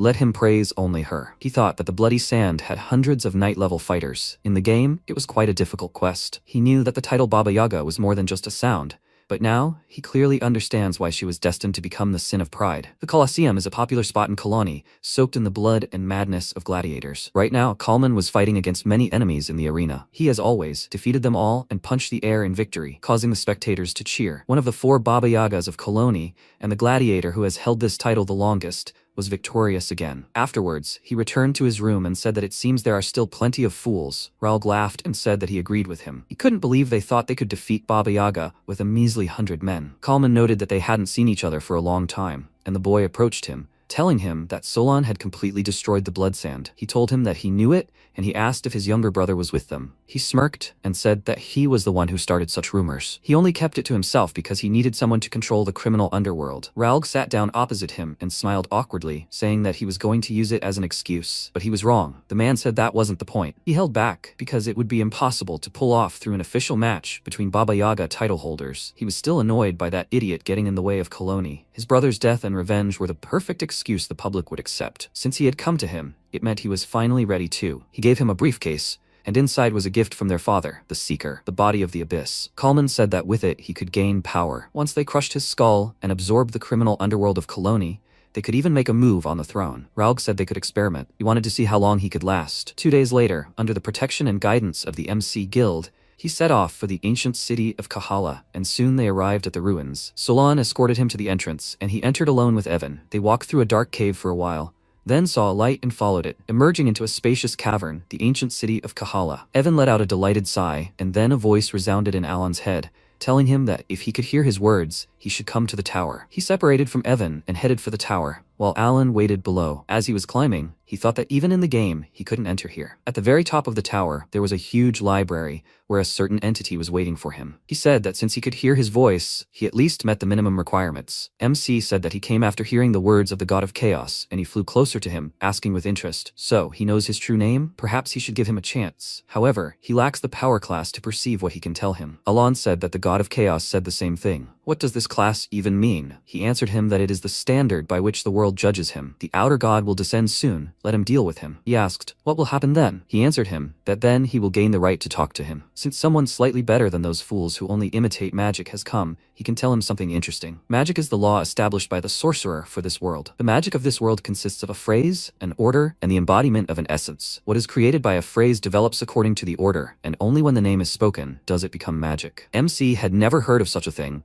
and the creature said that even if he told him, he would not understand, so he would teach him the order, with one truly correct magic. Meanwhile, Solon was waiting for him and thought that he was late. Did something happen there? Something quickly ran near the ruins. Kalman arrived. He said that he finally found them, then quickly dealt with the guild members. Even Solon did not have time to notice him in time. Hearing the sounds, she turned around and Kalman, grabbing the head of one of her kin, said that there was nothing special about them. Seeing this, she furiously pronounced his name and exclaimed, already beyond the walls of the Colosseum, without any rules, he dares to do this? He laughed and asked what rules she was talking about. She did destroy the blood sand, didn't she? His precious kin. So this is his sacred family vendetta. He ran past her, heading for her kin, and she chased after him, furiously screaming at him not to touch her family. He immediately turned to her and struck her with a blow, which she blocked, and with a smirk, said that it was expected. She was so consumed by rage that she didn't notice how Raoul snuck up behind her and pierced her body with a blade, saying that he told her so. She was easy to read. She looked at him and asked in disbelief, is this betrayal? It isn't, is it? Solon had an incredibly deep affection for her kin, treated them well, called them family. After all, the happiness she yearned for was the times when the descendants of the Golden Mane tribe all lived together. Ever since leaving the orphanage, she'd been obsessively repeating her desire to take revenge on the Black Dragon who took everything,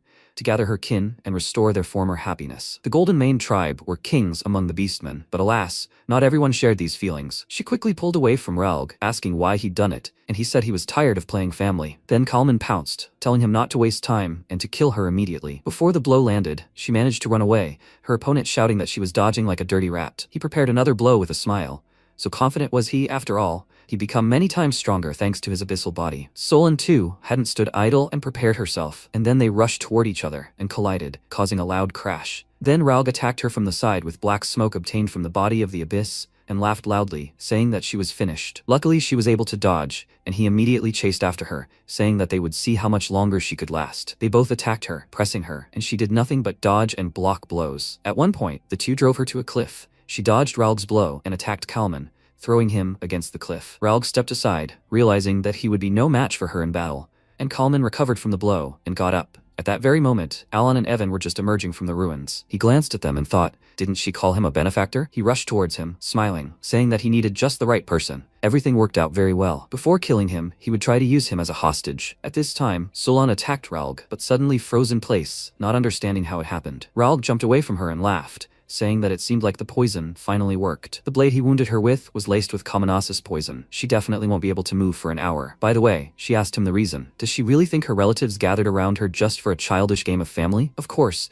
they were all for the power that the essence of the Golden Mane tribe gives. It was just that she had the right of ownership and authority. She got it by accident and swung it with exorbitant power. Does she even know how pathetic it looked? She said that maybe that was true. But still, even if at first everyone gathered for power, the time spent together was real, and they became a family, just like before. He chuckled and asked, has she still not woken up from her dreams? Let her admire for herself how much she is hated. He waved his hand, giving the signal, and other guild members appeared behind him, ready to attack her. She was shocked. She couldn't even imagine that the others were traitors too. Raoul pulled out his sword from the black smoke and said that the essence should remain with the one who is worthy of it, and he would accept her gift with gratitude. But before he could strike, a powerful frost spell struck next to him. He turned around in shock and saw Kalman with a mortal wound, and the other two. Evan pulled out his sword, approached him with lightning speed and finished him off, and Raoul retreated to his own people, nervously wondering, what the hell is this? He felt a terrifying energy emanating from the deities who followed Alon. He glanced at it and thought, this black smoke is magical power. Did he use the Abyss Body? But how? The Abyss Body appears in the middle of the game's story. Do you want to become a god? Anyone of the proper rank who absorbs this will gain divine power. Because of the vague description, only speculation surrounded it.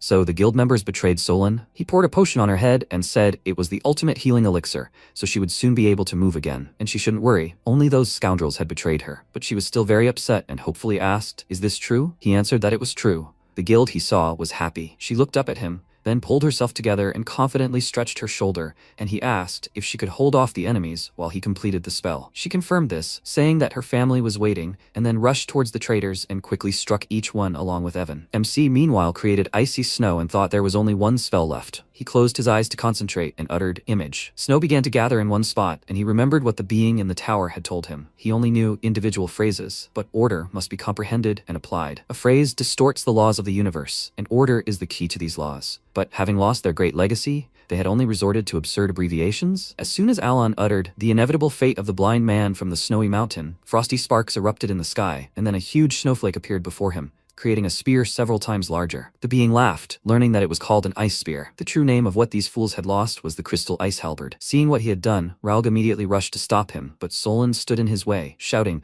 "How dare he approach her benefactor?" MC, meanwhile, uttered the last part of the phrase, and a huge ice spike rushed forward, freezing everything in its path. Solon parried the traitor's attack. The spike struck the remaining enemies, and then she leaped to the side, and the only one in the path of the ice halberd was Raug. He failed to react, and the ice spear pierced him. Everyone scattered to avoid the blow, and then his loud cry rang out. A huge ice wall rose on the sandy field, and the frost spread, strewing the area with sharp crystals. The traitors quickly died, impaled on the spikes, and it seemed Raug too, but he still had strength for one last attack. He broke free from the icy shackles and pounced on Solon, exclaiming that he only needed to kill her. Alon rushed toward her, and he pointed his blade at her, thinking that if he could only take away the right to the essence, he could start over. MC took the blow, protecting her, and she looked in shock at the blade piercing his stomach. When he coughed up blood, Solon turned a furious glare on the traitor, and then kicked him with all her might, finally finishing him off. While Alon was resting, the ice had already melted, and Evan asked him if he was really okay. He confirmed it, thinking he had been mostly unharmed to begin with. The blade only slid across the skin and cut his side, and the hemorrhaging was from mana depletion. The blow was powerful, but he didn't think he'd expend so much energy that he'd suffer internal injuries. When he fought Kalman, he mentioned a man named Shutro, and that their father wanted to harm him. Evan helped him up, and he thought, what did that even mean? Anyway, everything worked out. When he fights an enemy who has absorbed the body of the abyss, it's the same as fighting a god, which means the third limitation applies. That's because the description of this thing said you can become a god by absorbing it. That's why he was able to defeat it. He glanced at Solon, who was standing there with a gloomy look, and thought, should he start with her? He can't let her turn into sin because of this. She asked why he didn't dodge. He was aiming at her after all. It was because of her that he was wounded. He answered her that she herself had said that she could stop the enemy, and she asked in surprise, did he believe her? To be honest, he asked her for protection because he wouldn't be able to dodge, but it was better for him to remain silent. She worriedly asked why he saved her. It hurt him. He rubbed his neck in confusion and wondered if it was a reflex, because the daughter he had raised for years was on the verge of death. He didn't think the blade would reach him. He answered her that reasons are not needed to save a family,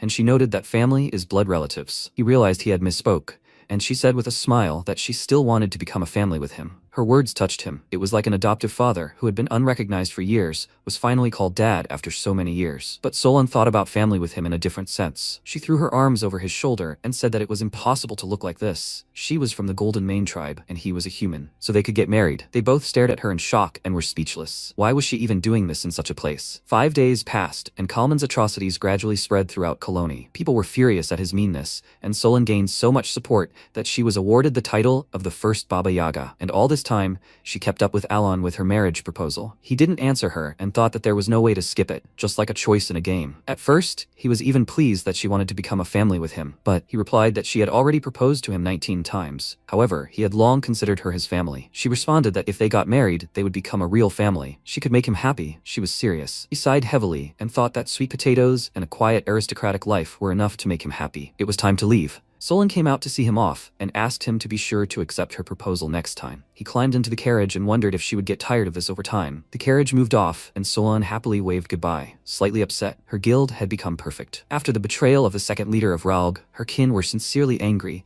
and worried. Gathering the entire clan does not necessarily mean finding happiness. The ideal family she dreamed of was one that, even in mortal danger, thinks about and trusts each other. She confidently turned to her guild and thought that such a family must be built much more carefully. She must create a personal guard capable of protecting her benefactor at any moment, and then they will become a happy family forever. Meanwhile, Evan told Alon that he had checked everything through the information guild. Besides Raug's people, no suspicious individuals had been found. He also requested surveillance and regular reports. MC thought that so much effort had been invested. He couldn't allow anything to go wrong. The next step to increase his rank was to deal with the external god, but he only knew about the divine rank. This was definitely not it, which meant there was something else. And with the natural order too, somehow more and more things were appearing that he didn't know about. That being finally advised him to examine the eastern part of the fortress at the foot of the tower. He went there, and there were records of the past that he had never seen before, but could read. The one who values honor above all else. The one who looked too deeply into the secrets of magic. The one who seeks forgotten death. The one with many hands, the one who is full of greed and envy. Alan thought that, just like in the game, the gods were represented figuratively. Hands and greed, they were definitely the 5 great sins. The rest didn't match his knowledge. Psychedelia is a story set in the future, so that's not surprising. But why are the outer gods and the gods written backwards? The outer gods are gods born from human faith or who came from other worlds,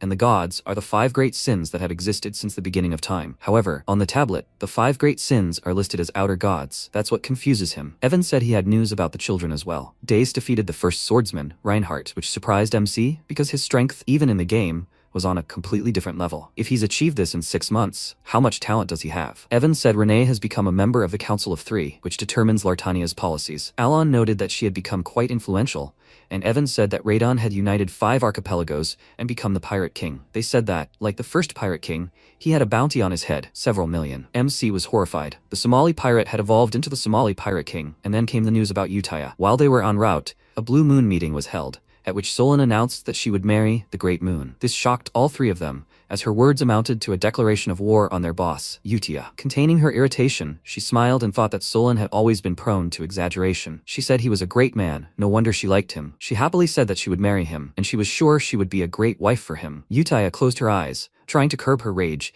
and the others realized she was holding back. Having calmed down, she said with a smile that this was impossible. They were his shadows. She asked puzzledly, but shadows can also marry, can't they? Already on the verge of rage, Uttaya said that as his shadows, they cannot stand next to him. She understands this, right? Solon was upset and said that she didn't care. The most important thing is what the Great Moon himself thinks. Uttaya grinned and asked, does she think he will choose her? She answered that, in fact, he told her that she was not bad. When she asked if he really hated her, he told her that he didn't, so she completely distorted the meaning of the words. Hearing this, Uttaya became indignant, and Deus asked what had happened there. When she told them everything in detail, he said that it reminded him of his greatness, which he had seen 6 months ago. His calm, as if he had walked the road to the underworld more than once or twice. She agreed with him and asked if he had experienced something similar. He confirmed this, and, tormenting himself for his poor faith, exclaimed that he had failed to appreciate his strength and even doubted him, having sensed the magical power of the enemy, and he had consoled even him, who had fallen into doubt. He was the most worthy of men, and he had made a decision. He must become stronger in order to take revenge on the black creatures and become their sword. Solon joyfully clapped her hands and said that she understood him perfectly. 2 hours passed.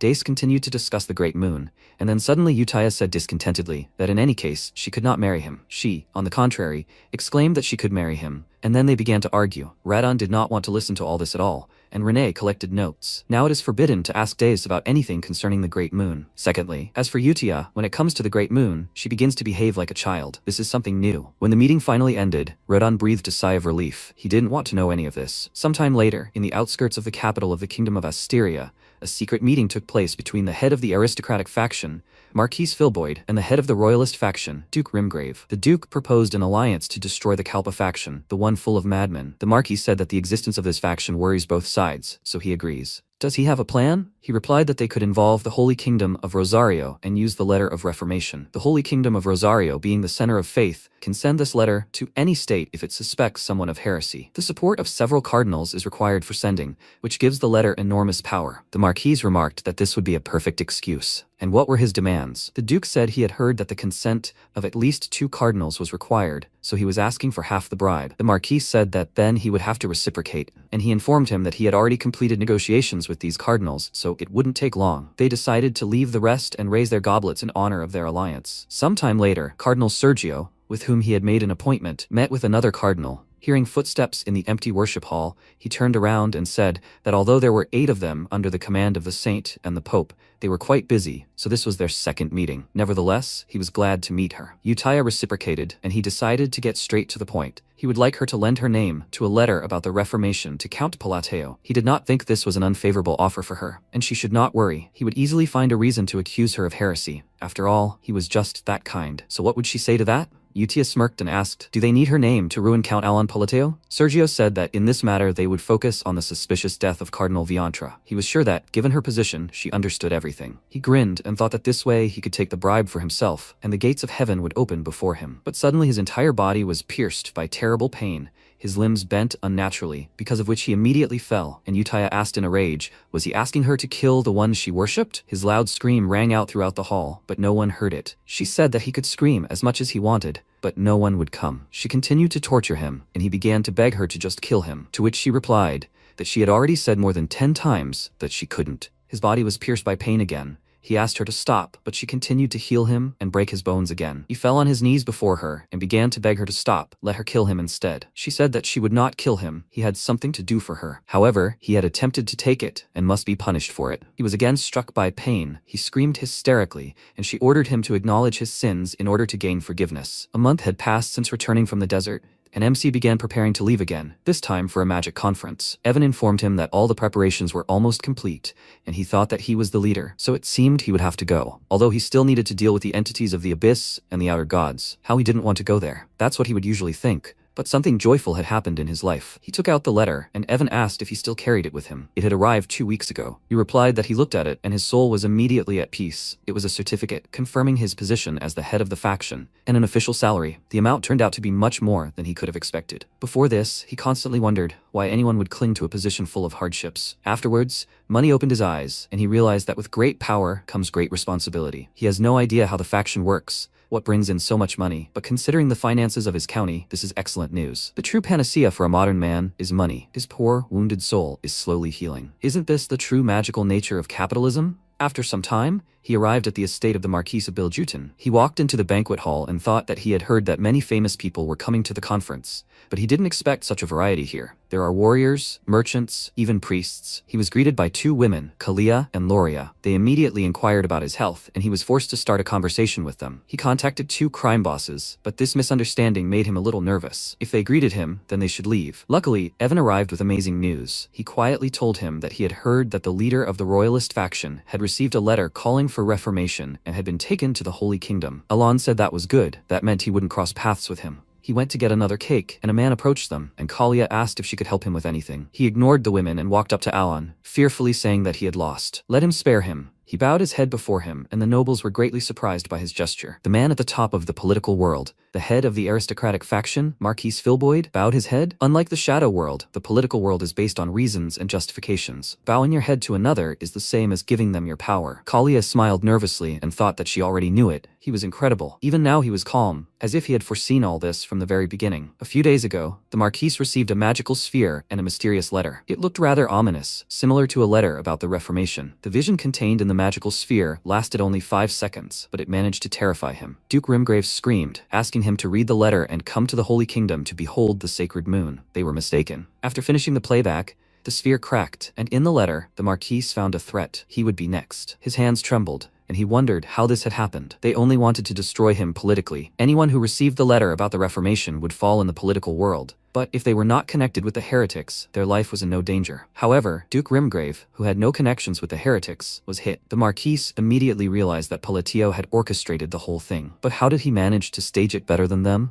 But something was more important than that. He would be next. At the moment, he fell to his knees before Alon and bowed his head, touching his forehead to the floor, and said that he wanted to live the rest of his life in peace. He would retire from politics, if only he could spare him the letter about the Reformation. MC was completely confused, and did not understand what was happening, and looked at the women, thinking that it was their doing. Meanwhile, they thought with smiles that the face of one of the 3 secret rulers of Asteria was now increasingly revealed to them. This was magnificent, as expected of the Count. So the rumors that Altia and Genonia nominated Palateo as deputy head for convenience were finally dispelled. On the 3rd day after the meeting began, Alon went east for the magical conclave. While he and Evan were walking down the street, he said that Marquis Filboid, they say, also received the letter and went to the Holy Kingdom. MC asked, so he was dragged there after all? His knight asked in bewilderment, wasn't it he who sent it to him? He asked in response, how could he send him a letter about Reformation? Evan was confused. He said it himself. MC told the Marquis that he would think about it, but he never thought it would sound like that. He just wanted to get out of that situation as soon as possible. Meanwhile, in the labyrinthine city of Lartania, a city of endless exploration, at the top of which stand 5 great guilds. One of the 5 great guilds, Blood Iron,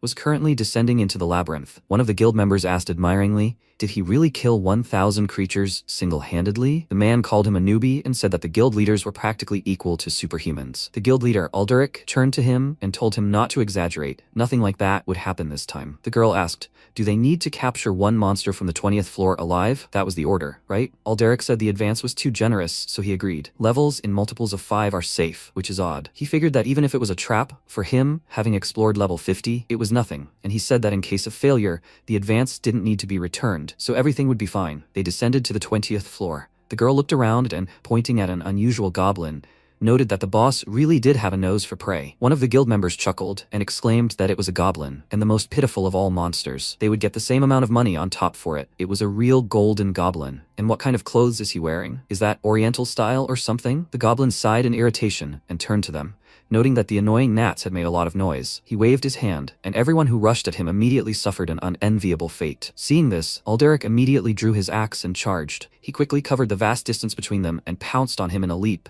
but he suffered the same fate as his comrades. This goblin was the king of hungry ghosts, and filled with pride and disdain, he began his journey to the surface. Meanwhile, Alan arrived at the central tower. Evan had to raise his head to look at the building in its entirety, and he noticed that the tower was indeed very tall. Lion, accompanied by other red mages, approached them and greeted him, saying that they had not seen each other for a long time. Let him come inside. Along the way, she told him that the main events of the academy would begin tomorrow, so today, he was free to look around. He asked where the library was, and she offered to take him there. MC had to come here without his knight, as he wasn't allowed into the main building, and went to the break room with the other mages. Lion said that tomorrow, the first day of the convention, a presentation on the new Green Tower theory and a friendly duel were planned. She was interrupted by the loud, disgruntled voice of a mage arguing with someone. Lion sighed heavily and said that it seemed they had gotten into another fight with the deputy head of the Blue Tower. Alan asked her to tell him about it, and she said that she was incredibly narcissistic. Fenia, meanwhile, mockingly told the Green Mage that even if 25th rank mages like him appeared,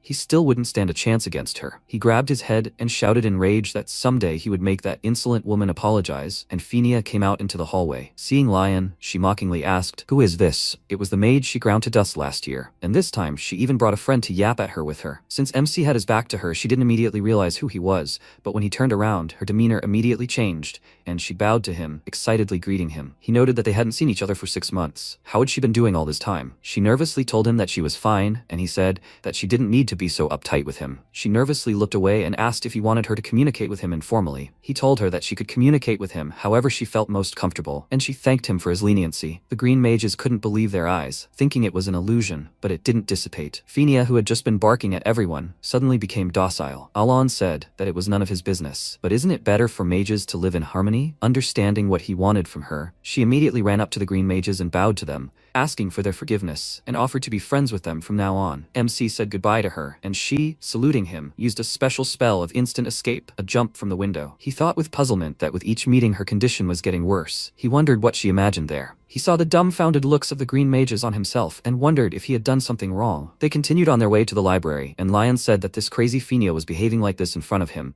It was simply amazing. He asked, "So that's her nickname?" He knew she was an arrogant genius, but to such an extent, they approached the elevator, and the purple mages came out. One of them, seeing Lion, immediately smiled and asked if she had come to admire him. She told him that it wasn't so, and he asked who was next to her. His face was unfamiliar. She told him it was Count Palateo. He shouldn't be rude and leave. The mage looked at him carefully and asked, "So is he that celebrity?" He was pleased to meet him. His name was Baruch. He was the mage of the Purple Tower and the son of its leader. Alan nodded and thought that he was seeing him for the first time. Baruch finally told the girl that she would soon become sympathetic to him, and then left. Lion turned to the Count and told him not to even talk to him. He was already a 4th circle mage, but his only known trait was stealing other people's research and deliberately disgracing people. He watched him go and thought that at his age, the 4th circle was already the category of genius. Power levels make a huge difference. With each time the gap widens, and the difference in power between the 7th and 8th circles is simply unimaginable. She said the library he was looking for was on the 38th floor, and they would see each other at the academy presentation. He thanked her for her help and entered the elevator,